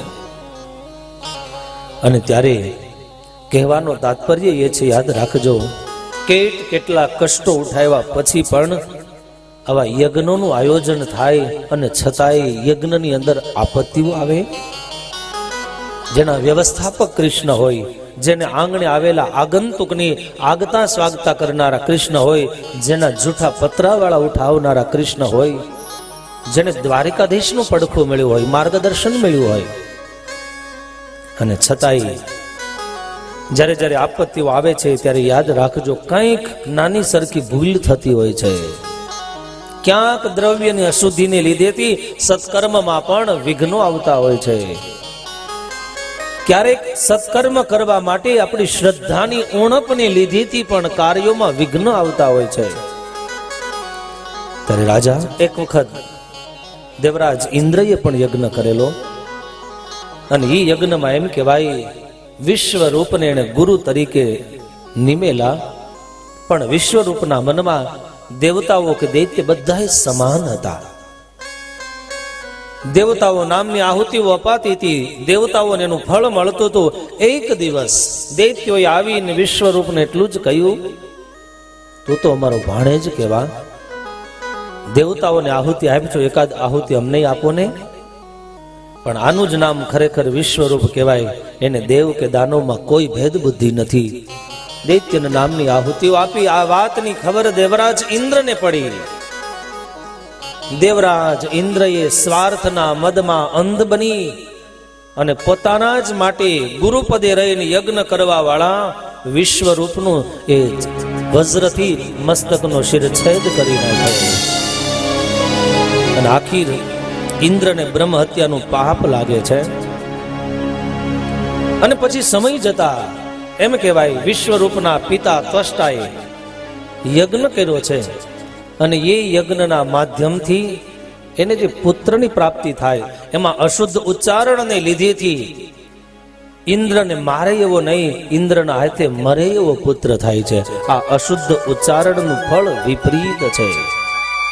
આપણે ત્યાં વેદ, આપણે ત્યાં શાસ્ત્રો, આપણે ત્યાં પુરાણો, ભાષાનું પણ યાદ રાખજો. જેમ દેશનું બંધારણ છે, જેમ દેહનું બંધારણ છે, એમ ભાષાનું પણ બંધારણ છે. એમાં અલ્પ વિરામ, પૂર્ણ વિરામ, રસ્વ, દીર્ઘ, ઉચ્ચારણ, સંબોધન, આશ્ચર્ય, પ્રશ્નાર્થ ચિહ્નો, અને યોગ્ય રીતે જો ઉચ્ચારવામાં ન આવે તેનું ફળ પણ વિપરીત બને છે. આવો જ યજ્ઞ મહારાજ દ્રુપદે કરેલો દ્રોણાચાર્યના વધ માટે. અને જે યજ્ઞ કુંડમાંથી દ્રૌપદી અને દૃષ્ટદ્યુમ્નનો જન્મ થયો હતો. માટે હે રાજા, યજ્ઞને વિશે ત્યારે જે સવાલ પૂછ્યો છે ત્યારે યાદ રાખજે. દક્ષ પ્રજાપતિએ પણ યજ્ઞ કરેલો. ગંગા, યમુના, સરસ્વતી, અલ્લાહ એ પ્રયાગના તટે પણ એમ કહેવાય દક્ષ પ્રજાપતિએ જ્યારે યજ્ઞ કર્યો ત્યારે એ યજ્ઞ માત્ર ને માત્ર પોતાના અભિમાનને પોષવા માટેનો હતો. ભગવાન શિવજીનું અપમાન કરવું આવા દુરાશયથી, દૂષિત ભાવનાથી પ્રેરાય અને દક્ષ પ્રજાપતિએ યજ્ઞ કર્યો. અને એ જ યજ્ઞની અંદર સતી એ સ્વયં બળીને ભસ્મ થાય. આટલું જ નહીં, ભગવાન શિવ ક્રોધે ભરાય અને યજમાન દક્ષ પ્રજાપતિનો શિરછેદ કરી યજ્ઞની અંદર મસ્તકની આહુતિ અપાઈ. ક્યાંક દ્રવ્યની અશુદ્ધિ, ક્યાંક યજ્ઞ કરનાર યજમાનોના ભાવનો દુરાશયને લીધેથી યજ્ઞની અંદર અનેક આપત્તિઓ સર્જાય છે. ત્યારે હે રાજા, અને પછી જે કરેલું કર્મ છે એ કર્મનું ફળ જીવાત્માએ પ્રારબ્ધ બનીને ભોગવવું પડે છે. એના માટે રાજા દ્રવ્યની શુદ્ધિ ગોતવા જાવી, માણસની શ્રદ્ધાની શુદ્ધિ ગોતવી, આ બધી જ શુદ્ધિઓ સંભવ છે. ત્યારે માણસે મનની અંદર વિશાળ યજ્ઞ મંડપનું આયોજન કરવું જોઈએ.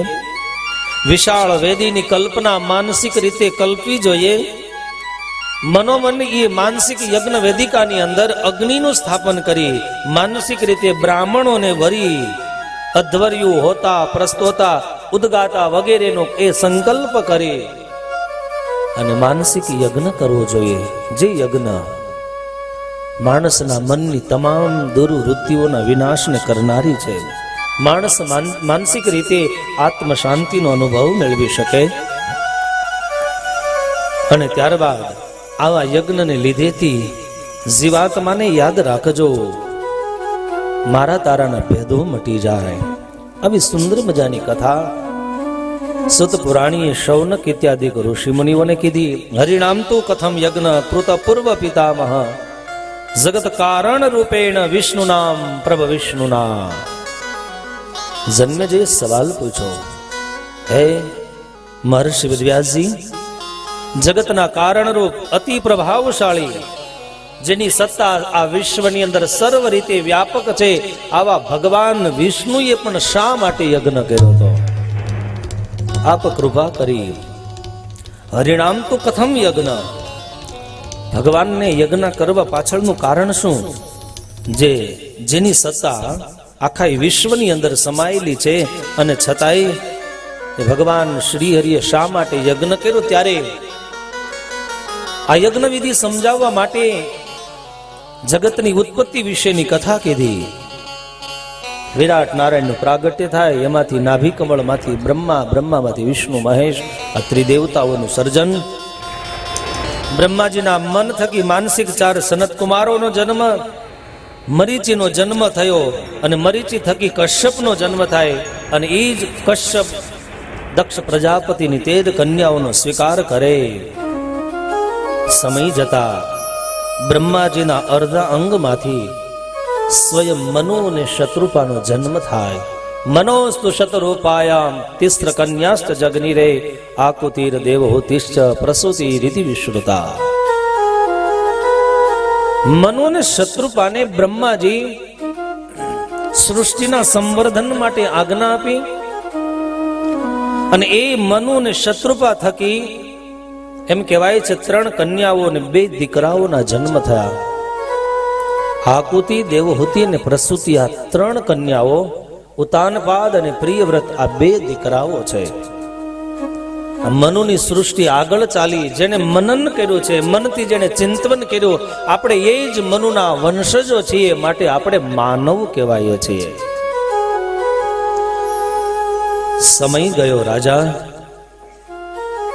ધીરે ધીરે સમય વ્યતીત થતા આદ્ય શક્તિ જગદંબા એમના માધ્યમથી એમ કહેવાય બ્રહ્માજીને સૃજનાત્મક શક્તિ આપી, વિષ્ણુને પોષણ કરનારી શક્તિ, અને ભગવાન શિવને રૌદ્રી શક્તિ કહેતા સંહાર તામસી શક્તિ આપી.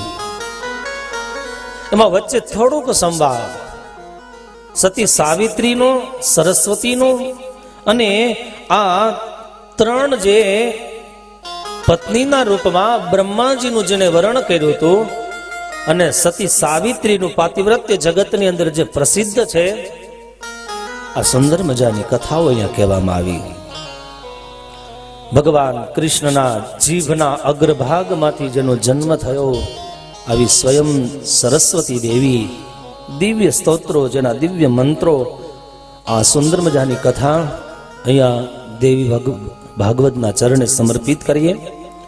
આગળ જતા એમ કહેવાય, એક દિવસ ભગવાન વિષ્ણુ ગંગા નદીની સાથે ખડખડાટ હાસ્ય કરતા કરતા બહાર નીકળે છે, અને એમ કહેવાય થોડીક ભૂલ થયેલી. એમાં ગંગાજી, સ્વયં સરસ્વતીજી અને લક્ષ્મીજી બંનેના ઝઘડાઓની વચ્ચે પડે છે, અને એમાં શ્રાપ આપી દે છે દેવી સરસ્વતી કે જા, તારે મૃત્યુ લોકની અંદર જન્મ ધારણ કરવો પડશે. આ બાજુ સરસ્વતીએ લક્ષ્મીને શ્રાપ આપ્યો, લક્ષ્મીજીએ સરસ્વતીજીને શ્રાપ આપ્યો. પરસ્પર શ્રાપ પાણા, જાઓ ધરતી ઉપર જઈ અને નદીના રૂપમાં તમે રહેશો. એમાં ભગવાન સ્વયં વિષ્ણુ આવ્યા છે. પરસ્પર શ્રાપો ભગવાન વિષ્ણુએ સાંભળ્યા. શ્રાપ નિવારવા માટે ભગવાન વિષ્ણુ કહે, હું સમર્થ નથી, પણ લક્ષ્મીજીનો આમાં કોઈ જ વાંક નથી. માત્ર લક્ષ્મીજીએ તો મધ્યસ્થપણું કર્યું હતું, માટે હું લક્ષ્મીજીને આશીર્વાદ આપું છું. જ્યાં નદી રૂપે હશે ત્યારે હું શિલાના રૂપમાં, એ પથ્થરના રૂપમાં એની સાથે રહીશ, જેને શાલિગ્રામ કહી અને સંબોધવામાં આવે. આ બાજુ એ જ રીતે સરસ્વતી પણ જ્ઞાનાવતાર કહેવાય. લક્ષ્મીજીના શ્રાપને લીધેથી એણે પણ નદીના પ્રવાહના રૂપમાં ધરતી ઉપર પ્રવાહિત થવું પડ્યું.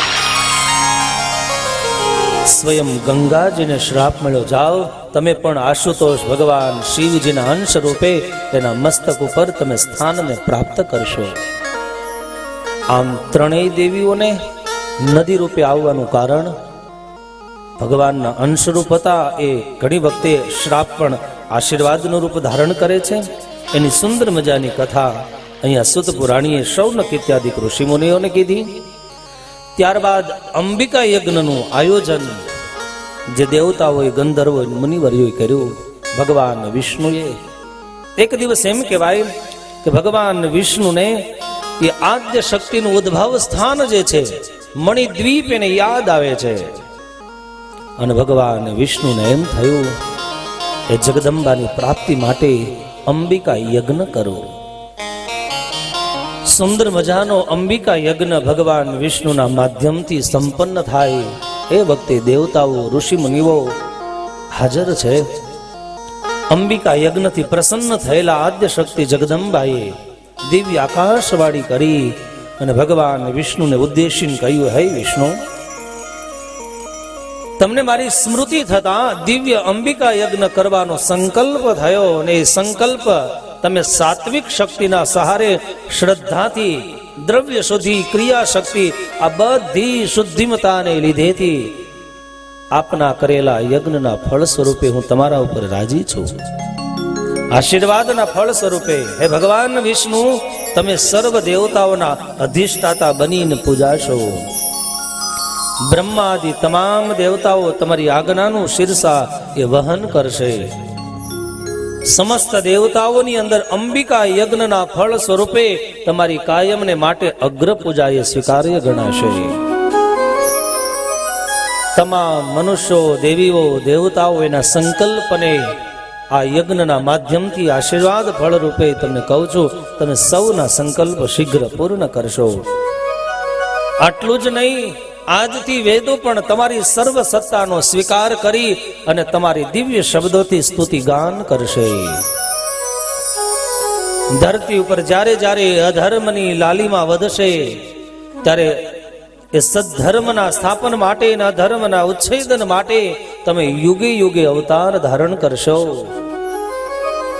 અને અંબિકા યજ્ઞના ફળ સ્વરૂપે જ્યારે જ્યારે ધરતી ઉપર આવશો ત્યારે એ જ તમારા અવતારો, ચાહે અર્ચાવતાર હોય, ચાહે આવેશ અવતાર હોય, ચાહે કોઈ કારણથી લીધેલો અવતાર હોય, પણ એ અવતારોના ધરતી ઉપર મંદિરો બંધાશે. યુગો સુધી તમારું અર્ચન અને પૂજન થશે. અહીંયા અંબિકા યજ્ઞના માધ્યમથી ભગવાન વિષ્ણુને જે ખ્યાતિ અને પ્રખ્યાતિ મળી એની સુંદર કથા મહર્ષિ વેદવ્યાસજીએ પરીક્ષિતના પુત્ર જન્મે જઈને કીધી. આ તમામ અંબિકા યજ્ઞના ફળ સ્વરૂપે આકાશની અંદર દિવ્ય વાણીથી ભગવાન વિષ્ણુને જે કઈ શબ્દો સાંભળ્યા એ બધા જ શબ્દો એમ કહેવાય છે, વેદવ્યાસજી કહે કે એ વખતે ઉપસ્થિત દેવતાઓ, યક્ષો, ગાંધર્વો આ બધાએ સાંભળ્યા. સાંભળતા જેના હૃદયો પુલકિત બન્યા. અંબિકા યજ્ઞનું મહાત્મ્ય સમજાણો. આ સુંદર કથા કીધી. સ્વયં આદ્ય શક્તિ જગદંબાનો મહિમા કીધો. આગળ જતા જન્મેજયે પ્રશ્ન પૂછ્યો છે, શ્રુતો વૈ હરિણા ક્લપ્તો યજ્ઞો વિસ્તરો દ્વિજ મહિમાન યથાંબા વેદ વિસ્તરતો મમઃ. જન્મેજી કહે છે, હે મહર્ષિ વેદવ્યાસજી, ભગવાન વિષ્ણુએ જે યજ્ઞ કર્યો હતો એ યજ્ઞનો મહિમા કે જેના ફળ સ્વરૂપે જગદંબાએ દર્શન દીધા, પણ એમાં દ્રવ્ય કેવા હોવા જોઈએ, એ યજ્ઞનો વિધિ શું છે, આપ કૃપા કરીને મને કહો. આ સમજાવવા માટે મહર્ષિ વેદવ્યાસજી કહે છે, જન્મેજે આવો, તને સુંદર મજાનું રાજા ધ્રુવ સંધિની કથા એનું શ્રવણ કરાવું. સમય પછી સમય જતા એમ કહેવાય કૌશલ દેશની અંદર સૂર્યવંશીનો એક રાજા રહે છે. રાજા ધર્મપરાયણ છે, સત્યનું આચરણ કરે, પોતાના રાજ્યની વૃદ્ધિ માટે યજ્ઞ યાગાદિક સત્કર્મ કરે, સત્યનું પાલન કરનાર મહાપરાક્રમી રાજા. એમને ત્યાં ધ્રુવ સંધિ નામના દીકરાનો જન્મ થયો, જે ખૂબ ધર્મનિષ્ઠ હતો. ધીરે ધીરે મોટો થયો, જેનો યશ, જેનું પરાક્રમ આ સમુદ્રાંત પર્યંત વિસ્તર્યું છે. અયોધ્યાની નગરી, રાજાની ધર્મનિષ્ઠા, યજ્ઞ પ્રત્યેની ભાવના, સમાજને પ્રજાની જેમ પાલન અને પોષણના આવા દિવ્ય ભાવને લીધેથી એમ કહેવાય ધ્રુવ સંધિનો યશ દૂર દૂર સુધી વિસ્તાર પામ્યો. ધ્રુવ સંધિના લગ્ન થયા, 2 લગ્ન થયા. એમાં પ્રથમ લગ્નમાં મનોરમા નામની એક પત્ની હતી અને દ્વિતીય પત્ની જેનું નામ લીલાવતી હતું. સંયમથી ગ્રહસ્થાશ્રમ ધર્મનું પાલન કરે. આ બંને પત્નીઓ થકી એને એક એક દીકરાઓના જન્મ થયા. પ્રથમ જે પત્ની હતી મનોરમા, એમના ઉદર થકી સુદર્શનનો જન્મ થયો અને લીલાવતીના કુખ થકી એમ કહેવાય શત્રુજીતનો જન્મ થયો. લાલન પાલન કરી લાડ કોડથી દીકરાઓને સંસ્કારો આપીને ધીરે ધીરે મોટા કરે. એક દિવસ ધ્રુવ સંધિ અશ્વ ઉપર આરૂઢ થઈ અતિ મોજ શોખની વૃત્તિઓને સંતોષવા માટે શિકાર માટે જંગલમાં નીકળી જાય છે. ધર્મશાસ્ત્રોની અંદર રાજાઓ શિકાર માટે નીકળે છે. આવા પ્રસંગો એક બે પ્રસંગ નહીં, હજારો પ્રસંગો સાંભળવા મળે. પણ યાદ રાખજો, શરીરની યુવા અવસ્થા જ્યારે માણસ યુવાનીના ઉંમરે પગ મૂકે છે, ધન સંપત્તિના અશ્વ ઉપર આરૂઢ થયેલો જગતનો હરેક જીવાત્મા આ જગતની અંદર જુદી જુદી આશાઓ, અપેક્ષાઓ અને વિષયોને સંતોષવા માટે કાયમ શિકાર કરવા નીકળે છે. પણ શિકારી જેની વૃત્તિ છે, હિંસક વૃત્તિઓ છે, આવી વૃત્તિઓના માધ્યમથી કેટલા જીવોનો પરાભવ થયો, જેના દ્રષ્ટાંતો ઇતિહાસો અને મહાપુરાણોમાં આજે મોજૂદ છે. ધ્રુવ સંધિ શિકાર કરવા ગયો. એક જંગલની અંદર સિંહ મળે છે. આખીર સિંહ એના અશ્વને મારી નાખે છે. ધ્રુવ સંધિનું પણ મૃત્યુ થાય. ધ્રુવ સંધિએ છેલ્લો પ્રહાર કરીને એમ કહેવાય સિંહને પણ મારી નાખ્યો છે. પોતાના દેશનો રાજા એનું મૃત્યુ થયું ધ્રુવ સંધિનું. એના શબને રાજધાનીમાં લાવવામાં આવે. આખી રાજ્યની પ્રજા શોક સાગરની અંદર ડૂબી ગઈ છે. ધ્રુવ સંધિની બે પત્નીઓ છે, જેનું નામ મનોરમા અને લીલાવતી છે. હૈયાફાટ રુદન કર્યું છે. ધીરે ધીરે અંતિમ સંસ્કારો પૂરા થયા. સમય થોડો ગયો, પણ આજે એમ કહેવાય છે એ કૌશલ દેશની નગરીમાં જ્યારે કોઈ શાસન કરનાર શાસક રાજા ન રહ્યો, ધીરે ધીરે ચોરીનો ભય વધવા લાગ્યો, આંતકનો ભય વધવા લાગ્યો. ધીરે ધીરે સ્થિતિ એ સર્જાણી કે સમાજમાંથી શીળો લૂંટાવા લાગ્યા અને ધીરે ધીરે સમાજ પોતાના ધર્મ માર્ગથી ચ્યુત થઈ વર્ણશંકર પ્રજાઓના જન્મ થવા લાગ્યા. અને ત્યારે એમ કહેવાય છે લીલાવતી અને મનોરમા, જે ધ્રુવ સંધિની જે બંને પત્નીઓના પિતાઓ હતા, એના મનમાં એમ થયું કે જ્યારે આસપાસની અંદર રહેલા રાજાઓ હવે કૌશલ નગરી ઉપર આક્રમણ કરી અને એ રાજ્યને છીનવી લેશે, ત્યારે પોતાની દીકરીનો જે દીકરો છે એને કૌશલ નગરીનું આધિપત્ય મળે, રાજ્ય સિંહાસન મળે. આવા શુભાશયથી એમ કહેવાય મનોરમાનો પિતા અને લીલાવતીના પિતા આ બંને કૌશલ નગરી ઉપર આક્રમણે આવે છે. ઉજ્જૈનનો રાજા યુદ્ધાજીત પ્રચંડ સૈન્યને લઈ અને કૌશલ નગરી ઉપર પહોંચી ગયા. આ બાજુ એમ કહેવાય મનોરમાનો પિતા કલિંગ દેશનો રાજા પોતાની ચતુરંગી સેના લઈ અને પોતાના દોહિત્રા સુદર્શનને એ કૌશલ નગરીનો રાજા બનાવવામાં આવે, આવા આશયથી યુદ્ધ કરે છે. યુદ્ધ થાય છે ભક્તો, એમ કહેવાય એમાં ઉજ્જૈનનો રાજા યુદ્ધાજીત છે એ ભર સભાની અંદર સુદર્શનનો વિરોધ કરે છે. કૌશલ નગરીનો રાજા તરીકે એમ કહેવાય સુદર્શન 1 વર્ષે મોટો હતો, પણ છતાંય વેદશાસ્ત્રમાં પારંગત હતો, ધર્મપરાયણ જીવન હતું, રાજગાદીનો અધિકારી હતો. પણ યુદ્ધાજીતની દીકરીનો દીકરો જે હતો, જેનું નામ શત્રુજીત છે, એ બુદ્ધિની ચાતુર્યમાં યુદ્ધ કૌશલ્યની અંદર રાજ સત્તા ચલાવવામાં સુદર્શન કરતા શ્રેષ્ઠ હતો. પણ આખીર ઉજ્જૈનના રાજા ઉદ્ધાજીતે યુદ્ધ કરી અને મનોરમાના પિતાને મારી નાખ્યા છે. આખીર સ્થિતિ એ સર્જાણી કે હવે સુદર્શનને અને એની માતા મનોરમાને કૌશલ નગરીની અંદર રહેવું એ હિતાવહ નથી લાગતું. અને ત્યારે એમનો મંત્રી વિદલ્લ અને એમની દાસી સુદર્શનને લઈ મનોરમાને લઈ અને કૌશલ નગરીનો ત્યાગ કરી અન્યત્ર પ્રાણ બચાવવા માટે નીકળી જાય. આગળ ચાલતા ચાલતા માર્ગની અંદર લૂંટારાઓનો ભય સતાવ્યો. સુદર્શનને અને મનોરમાને એમ કહેવાય એના મંત્રી વિદલ્લયે ભરદ્વાજ ઋષિના આશ્રમ સુધી પહોંચાડી દીધા. ભરદ્વાજ ઋષિના આશ્રમમાં રહે છે. સમય ઘણો વ્યતીત થયો. શત્રુજીત એમને કૌશલ નગરીનું આધિપત્ય આપવા માટેનો રાજા તરીકેની નિયુક્તિ કરી છે. ઘણો સમય ગયો. મંત્રીઓને સત્તાના સૂત્રો સોંપી દઈ અને પોતાનો શત્રુ એ સુદર્શન છે અને કદાચ જો સુદર્શન જીવતો રહેશે તો આવનાર પેઢીને કદાચ ભયનું વાતાવરણ સર્જશે. માટે એમ કહેવાય શત્રુને જીવતા જ મારી નાખવો જોઈએ. આવા આશયથી યુદ્ધાજીત શત્રુજીત સુદર્શનને મારવા માટે ભરદ્વાજ ઋષિના આશ્રમમાં આવ્યા. ભરદ્વાજ ઋષિ પાસે આવી પ્રણામ કરીને યુદ્ધાજીતે ભરદ્વાજ ઋષિને કહે છે કે ઋષિ, આપને ત્યાં સુદર્શન અને એની માતા મનોરમા રહે છે, એ અમને સોંપી દો.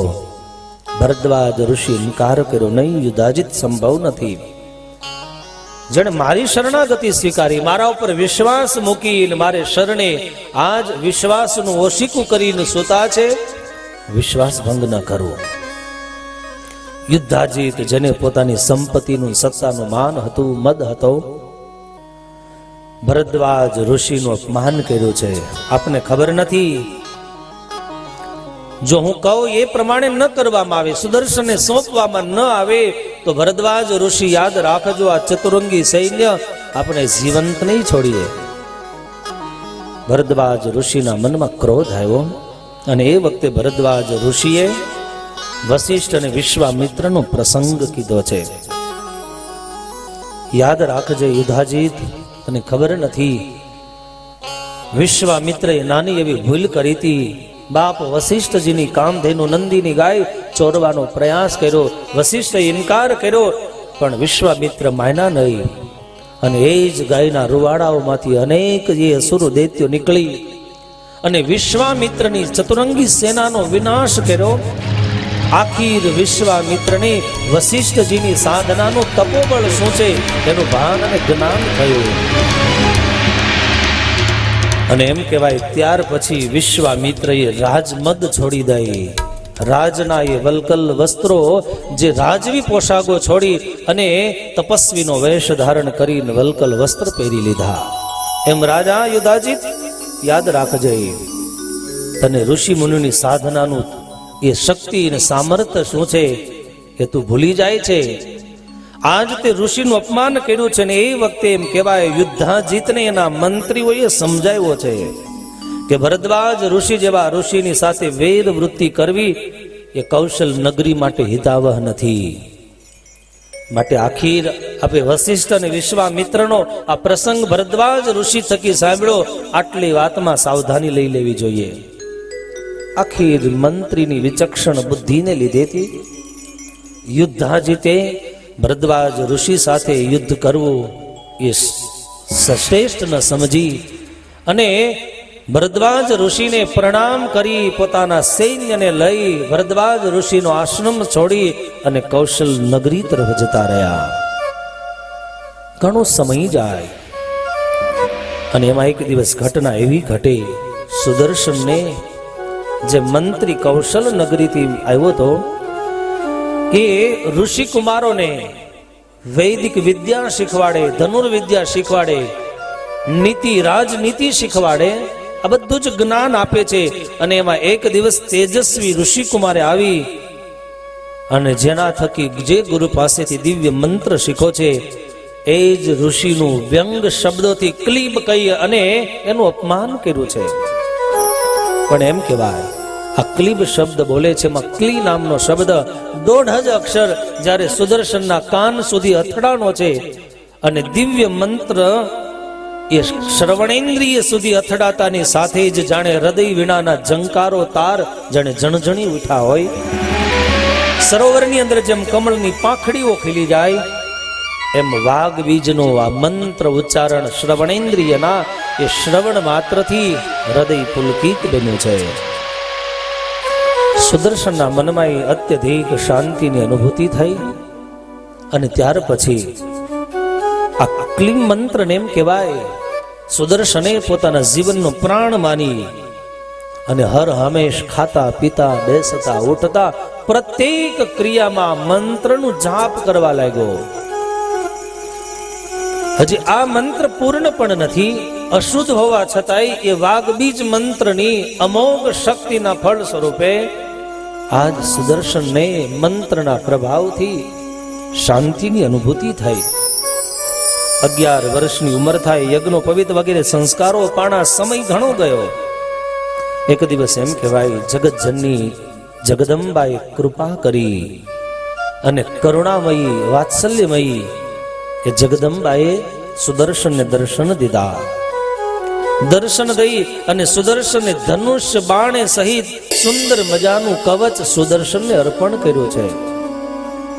જગદંબાના દર્શન, એનું કવચ, એનું બાણ, એનું ધનુષ, આ માત્ર વાઘબીજ મંત્રનો પ્રભાવ હતો. સમય જતા એમ કહેવાય કાશીનો રાજા અને એ રાજાની સ્વરૂપવાન કન્યા જેનું નામ શશિકલા હતું, આ વાઘબીજ મંત્રના પ્રભાવથી જગદંબા રાજી થઈ કાશી નરેશની દીકરી શશિકલાને સ્વપ્નમાં દર્શન દીધા. સ્વપ્નની અંદર દર્શન દઈને શશિકલાને કહે છે, દેવી તારા માટે સુદર્શનનું મેં નિર્માણ કર્યું છે, તારે યોગ્ય છે. અને જાણે સાક્ષાત સદગુણોનો ભંડાર હોય, એની પાસે વિદ્યા વેદ પારંગત બનેલો આ સુદર્શન, એનું તું પતિ તરીકે વર્ણન કરજે. અને હા, યાદ રાખજે, મારી શક્તિ આરાધનાના ફળ સ્વરૂપે એક દિવસ ફરીવાર અયોધ્યાનો રાજા બનશે. કારણ બધી જ વિદ્યા મારા બીજ મંત્રના પ્રભાવથી મેં એને સમર્પિત કરી છે. સમય વ્યતીત થયો. તવ યોગ્ય કુમારો સો ભરતા ભવિતુર મરહસી યોગોયમ વિહિતોપ્સ સન્મણિ કાંચન યોગ. એક તો સુવર્ણ હોય અને એમાં સુવર્ણમાં જ્યારે સુંદર મજાનો મણિ જોડવામાં આવે અને પછી જે આભૂષણ જગતની અંદર રોચક લાગે છે, એ કિંમતી બને છે. એમ અહીંયા મહર્ષિ વેદવ્યાસજી કહે છે કે હે રાજા, શશિકલાના મનમાં આનંદ થયો. શશિકલાના અંતઃકરણની અંદર પ્રેમનું ઝરણું પ્રવાહિત થઈ ચૂક્યું. પ્રેમ યાદ રાખજો નથી નાત કે જાત જોતો. જ્યારે એકવાર વિશુદ્ધ પ્રેમનું ઝરણું, વાસના વાળું નહીં, નિર્વાસનિક પ્રેમનું ઝરણું, આવા પ્રેમના ઝરણાને લીધેથી એક દિવસ શશિકલા પોતાની સખીને વાત કરી કે મને સ્વપ્નની અંદર આદ્ય શક્તિના દિવ્ય દર્શન થયા અને મારા આ દેહને યોગ્ય, વરવા યોગ્ય, પતિને યોગ્ય જો કોઈ પુરુષ હોય તો આદ્ય શક્તિ જગદંબાએ મને ઈશારો કરીને કીધું છે કે ધ્રુવ સંધિનો પહેલું સંતાન, મનોરમાનો દીકરો એ સુદર્શન છે. સખીની વાત સાંભળી પણ આજ શશિકલાના મનમાં અત્યધિક પ્રેમને લીધેથી ભય સતાવવા લાગ્યો. હું ઈચ્છું છું કે મારા લગ્ન એ સુદર્શનની સાથે થાય. સખીએ કહ્યું, દેવી તને જગદંબાના વચનમાં વિશ્વાસ નથી? સ્વયં જગદંબાએ તને દર્શન દઈને કહ્યું છે તો તારો સંકલ્પ 100% પૂરો થશે. સમય પછી સમય જાય, મોટી થાય.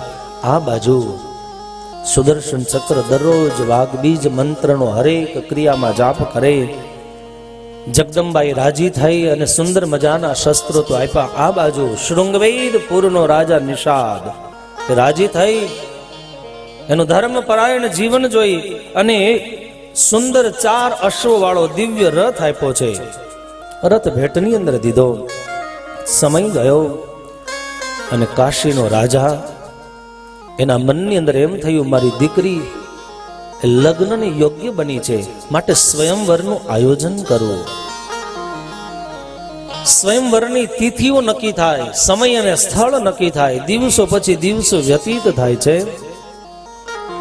મહર્ષિ વેદવ્યાસજી જન્મે જઈને સુદર્શન અને શશિકલાના એ લગ્નની કથા કહેતા એ વાઘબીજ મંત્રનો પ્રભાવનું દર્શન કરાયું છે કે માણસના જીવનની અંદર જ્યારે આપત્તિઓ આવે ત્યારે ઈચ્છિત સુખની પ્રાપ્તિ માટે માણસે ક્યારે કેવા મંત્રનો જાપ કરવો જોઈએ એ દેવી ભાગવતજીની અંદર બતાવવામાં આવ્યો.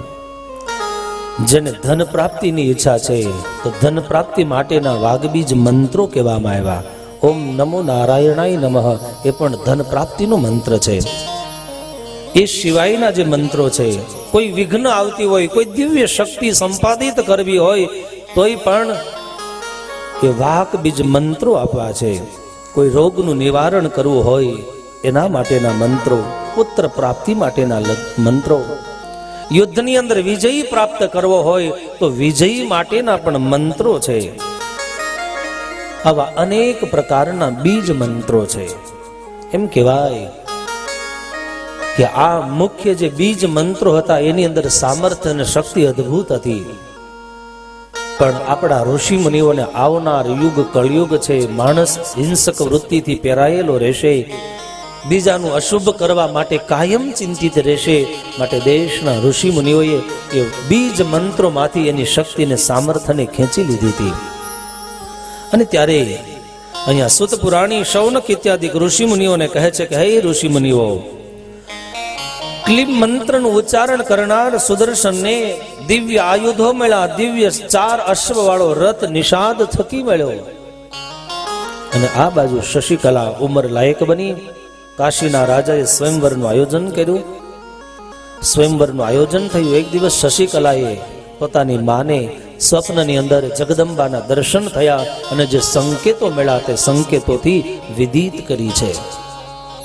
એની માએ વાત સાંભળી, આખીર એમના પિતાને વાત કરી. કાશીના રાજાએ વાત સાંભળી અને એ વખતે એમ કહેવાય શશિકલા એની દીકરીના વાતમાં તથ્ય નથી, કારણ સુદર્શન ચક્ર ઉપર તો વિરોધના વંટોળ ચવાયેલા છે. કૌશલ નગરીનો રાજા એનો વિરોધી છે. એ ભરદ્વાજ ઋષિની કુટિયાએ રહે છે, કોકના સહારે જીવન જીવે. હું એને મારી દીકરી ક્યારેય ન આપું. આખી શશિકલા મૂંઝવણનો અનુભવ કરે. સ્વયંવરનો દિવસ નજીક આવ્યા. સ્વયં શશિકલાએ સુદર્શનને સમાચાર આપ્યા. શૃંગવેરપુરના રાજા દ્વારા મળેલો સુંદર મજાનો રથ અને આદ્ય શક્તિની આરાધનાના ફળ સ્વરૂપે મળેલા દિવ્ય બાણો અને વાથાઓને લઈ પોતાની માં મનોરમા અને મંત્રીને બેસાડી અને કાશી નગરીની અંદર સુદર્શને પદ પ્રવેશ કર્યો.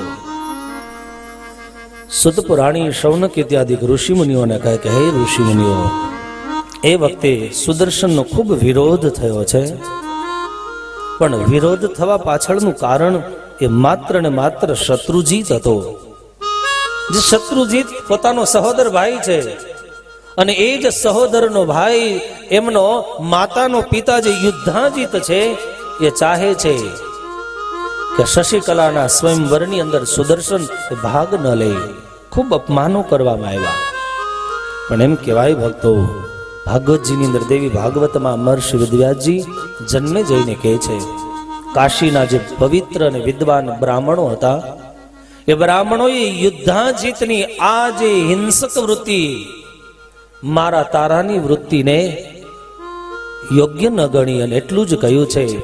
આ સ્વયંવરનો અર્થ છે કે સ્વયં જે કન્યા, જે પુરુષ એને યોગ્ય માની અને પોતાના હાથમાં રહેલી વરમાળા, પુષ્પમાળા જેના કંઠમાં પહેરાવે એનો કાયમને માટે કન્યાનો એ પતિ બની જાય. આપણે ત્યાં એ પરંપરાઓ રહી સ્વયંવરની. એના કુળ ગુરુઓ સાથે ચાલે. દેશનો રાજા બેઠો હોય એનો યશ ગાવામાં આવે, એના પરાક્રમનું જ્ઞાન કરવામાં આવે અને ત્યાર પછી કન્યા જેને યોગ્ય ગણે, મનથી એમ માને કે આ મારે યોગ્ય છે, સ્વભાવથી, કર્મથી, વિદ્યાથી, પછી કન્યા પોતાની મેળે એ રાજાના કંઠની અંદર પુષ્પમાળા પહેરાવી અને કાયમને માટે સૌભાગ્યનું સિંદૂર પોતાના મસ્તકમાં લગાવી દે. અહીંયા શૌનક ઇત્યાદિ ઋષિ મુનિઓના પૂછેલા પ્રશ્નની અંદર અંબિકા યજ્ઞનું ફળ શું છે એ કથા સમજાવવા માટે અહીંયા સુત પુરાણી કહે છે આખી યુદ્ધાજીતની આવી વૃત્તિઓ એ નિંદનીય હતી. ક્ષત્રિય કન્યા માટે જે સ્વયંવરની પ્રથાઓ જે વર્ષોથી ચાલી આવે એ પરંપરાની અંદર જો કાંઈ યુદ્ધાજીતે જો કંઈ પણ પ્રકારની અદેખાઈ કરી અને યુદ્ધ માટેનું આવાહન આપ્યું તો કાશીના બ્રાહ્મણો કહે છે યોગ્ય નહીં ગણાય. સમય નક્કી થયો, યોગ્ય સમયે રાજાઓએ આવી અને સ્વયંવરની અંદર પોતાના સ્થાન લીધા. આ બાજુ સુદર્શન આવ્યા છે. યુદ્ધાજીતે વિરોધ કર્યો અને સુદર્શન જગદંબાની કૃપાનું કવચ પહેરી ભર સભામાં સ્વયંવરમાં ઊભા થઈને કહે છે, મારી પાસે નથી ચતુરંગી સેના, મેં નથી કોઈ એવું પરાક્રમ કર્યું, પણ હું છતાંય આટલા બધા યોદ્ધાઓ, આટલા બધા રાજાઓની વચ્ચે નિર્ભીકપણે થઈ અને શશિકલાના એ હાથનો સ્વીકાર કરવા માટે આવ્યો છું.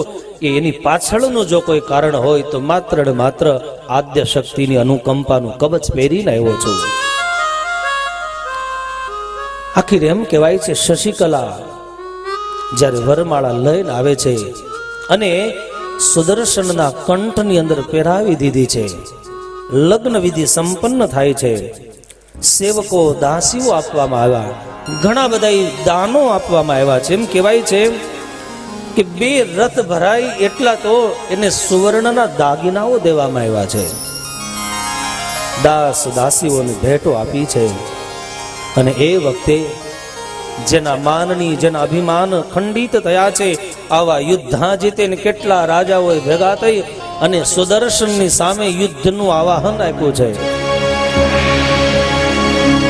જોત જોતામાં લગ્ન વિધિ તો પૂરો થયો, પણ અહીંયા યુદ્ધનું તાંડવ સર્જાણું.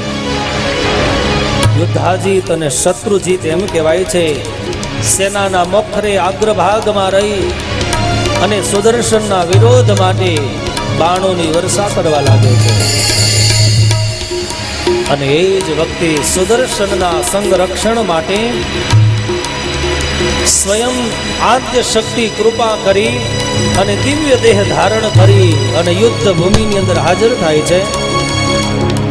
ક્રોધાવેશમાં આવી આદ્ય શક્તિએ, ભગવતી દુર્ગાએ દિવ્ય દેહ ધારણ કરી જોત જોતાના બધા જ યોદ્ધાઓનો સામૂહિક વિનાશ કરી નાખ્યો છે. યુદ્ધાજીતનો નાશ, શત્રુજીતનો નાશ. શેષ રહેલા જે સૈનિકો હતા એ પોતાના પ્રાણને બચાવવા માટે યુદ્ધભૂમિનો ત્યાગ કરીને જતા રહ્યા છે. આખીર શશિકલાનો પિતા સુબાહુ રાજી થયો. જગદંબાએ વરદાન દીધા, આશીર્વાદ આપ્યા. સુબાહુએ ભગવતી દુર્ગાની સ્તુતિ કરી, પ્રણામ કરી અને માને વંદન કર્યા. ભગવતી દુર્ગા રાજી થઈ અને એ વખતે સુબાહુને કહે છે, માગ માગ, હું તારા ઉપર પ્રસન્ન છું. ત્યારે કાશીનો રાજા સુબાહુ શશિકલાનો એ પિતા ભગવતી દુર્ગાને પ્રણામ કરીને કહે છે, માં, તારા દર્શન કરું જે આનંદની અનુભૂતિ થાય છે એ પદ પ્રતિષ્ઠા કે પદાર્થની અંદર ક્યારેય મને આવો આનંદની પ્રાપ્તિ નથી થઈ. તારાથી વિશેષ જગદંબા દુર્ગા મારે કંઈ ન જોઈએ. આખી રાજી થયેલા દુર્ગા દેવીએ સુબાહુ ઉપર પ્રસન્નતા અમીમય દ્રષ્ટિની વૃષ્ટિ કરી અને સુબાહુ કહે છે, હે કલ્યાણમયી, હે કરુણામયી, કદાચ મને 3 લોકનું રાજ્ય મળી જાય તો એ રાજ્ય નથી જોતું, પણ માં તારી પાસે એટલી જ કૃપા ચાહું છું, આવું તારું દિવ્ય દર્શન મને કાયમને માટે થતું રહે. માં, તું જો રાજી થઈ અને મને કંઈક દેવા માંગતી હોય તો આજ કાશીનો રાજા સુબાહુ તારી પાસે માગે છે, આ કાશી નગરીની અંદર દુર્ગા તરીકે કાયમને માટે નિવાસ કરીને રહેજો. ભગવતી દેવી દુર્ગાએ આશીર્વાદ આપ્યા. સુબાહુની શુદ્ધ ભાવનાને જોઈ દિવ્ય વરદાન આપ્યું, જાઓ, આજથી કાશીમાં મારો કાયમને માટે નિવાસ હશે. આપણા ન સિદ્ધ કરાય, ન સાધી શકાય આવા આપણા કઠિન કાર્યોને જે સિદ્ધ કરી શકે, આનું નામ છે દુર્ગા. જે ક્યારેય દુર્ગતિ ન થવા દે, ન રોગથી, ન ભયથી, ન શોકથી, ન પદથી કે ન પ્રતિષ્ઠાથી. આ બાજુ એમ કહેવાય, સુદર્શન ઉપર સ્વયં દુર્ગા રાજી થયા અને કહે છે, માગો માગ, સુદર્શન તને શું આપું, હું તારા ઉપર અત્યધિક પ્રસન્ન છું. સુદર્શન કહે છે, માં, તારી કૃપાને લીધેથી આ યુદ્ધ ભૂમિની અંદર મારો વિજય થયો, આ શશિકલા મળી, આ સુબાહુ જેવો સસરો મળ્યો, આટલા દાસ દાસીઓ મળ્યા છે એના મૂળની અંદર માં તારા વાઘ બીજ મંત્રનો પ્રભાવ જ માધ્યમ છે, કઈ ન જોઈએ. આખી તું મને આજ્ઞા આપ, હું તને કેમ રાજી કરી શકું. ત્યારે ભગવતી દુર્ગા એટલું જ કીધું, સુદર્શન, જ્યારે જ્યારે ચૈત્ર મહિનાના આસો મહિનાના જ્યારે નવરાત્રાના દિવ્ય પ્રસંગો આવે ત્યારે એ દિવસે મારું આરાધન કરજે, હું કાયમને માટે એ તારી રક્ષા કરતી રહીશ. દિવ્ય આશીર્વાદ આપ્યા. બીજી આજ્ઞા એ દુર્ગાએ આપી, અવધપુરીની અંદર, કૌશલ નગરીની અંદર જ્યારે તું રાજા બન, પ્રજાનું પુત્રવત પાલન કરતો હોઈશ અને તારા કોષ ભંડારોની અંદર જ્યારે દિવ્ય અને દૈવી શક્તિઓનો પ્રવાહ આવે ત્યારે હે સુદર્શન, અયોધ્યા નગરીના આસપાસના રાજ રજવાડાની અંદર જેટલા ગામડાઓ આવે છે એ બધા જ ગામડાઓની અંદર માં દુર્ગાના મંદિરો બનાવજે, મૂર્તિઓની પ્રતિષ્ઠાઓ કરી અને એનું અર્ચન અને પૂજનની પરંપરાઓ શરૂ કરજે. આ રીતે સુંદર મજાના દિવ્ય આશીર્વાદો મળ્યા. આ બાજુ એમ કહેવાય એ વખતે ઉપસ્થિત જે રાજા મહારાજાઓ હતા એ બધાએ સુદર્શનને પૂછ્યું છે કે સુદર્શન બતાવ, આ જગદંબાની તારા ઉપર આટલી મોટી કૃપા થઈ એનું કારણ શું છે? કે આ મંત્રનો જાપ કર્યો, કેવી રીતે અર્ચન અને પૂજન કર્યું. આખીર સુદર્શને બાલ્ય અવસ્થામાં એક ઋષિકુમારે મંત્રીના વ્યંગ શબ્દો માટે ક્લીબ શબ્દ બોલ્યો છે. વ્યંગ કરવા માટે બોલાયેલા શબ્દની અંદર એમાં ક્લીમ શબ્દ જે વાઘ બીજ મંત્ર રૂપે મેં સાંભળ્યો, મેં જેપો, એને હૃદયમાં ધારણ કર્યો અને એ મંત્રના દિવ્ય પ્રભાવથી આ દેવી દુર્ગાની મારા ઉપર અનુકંપા વરસી છે. આખીર અંતમાં દુર્ગાની સ્તુતિ કરવામાં આવી. નવરાત્રાનો જે 9 દિવસનો એમાં દેવી શક્તિની આરાધના માટેના એક એક દિવસની એક એક દેવીઓ છે. 9 દિવસમાં પહેલું નોરતું છે એમ કહેવાય શ્રી કુમારિકા દેવી છે. જે કુમારિકા દેવી ભગવાન શંકરને પુનઃ પતિના રૂપમાં પ્રાપ્ત કરવા ચાહતા હતા. કઠોર સાધનાઓ કરી. ભગવાન શિવજીએ પણ જેની પરીક્ષા લીધી, બ્રાહ્મણ રૂપે જઈ ભગવાન શિવના અવગુણ ગાય છે. અને તે દિવસે પાર્વતી એટલું જ કીધું, સત જન્મ લગી રગડ હમારી, વરહુ શંભુ નત રહુ કુમારી. એક જન્મની સાધના ઓછી પડતી હશે તો 100 જન્મ સુધી સાધના કરીશ, ભગવાન શિવને હું વરીશ તો પતિના રૂપમાં જ વરીશ.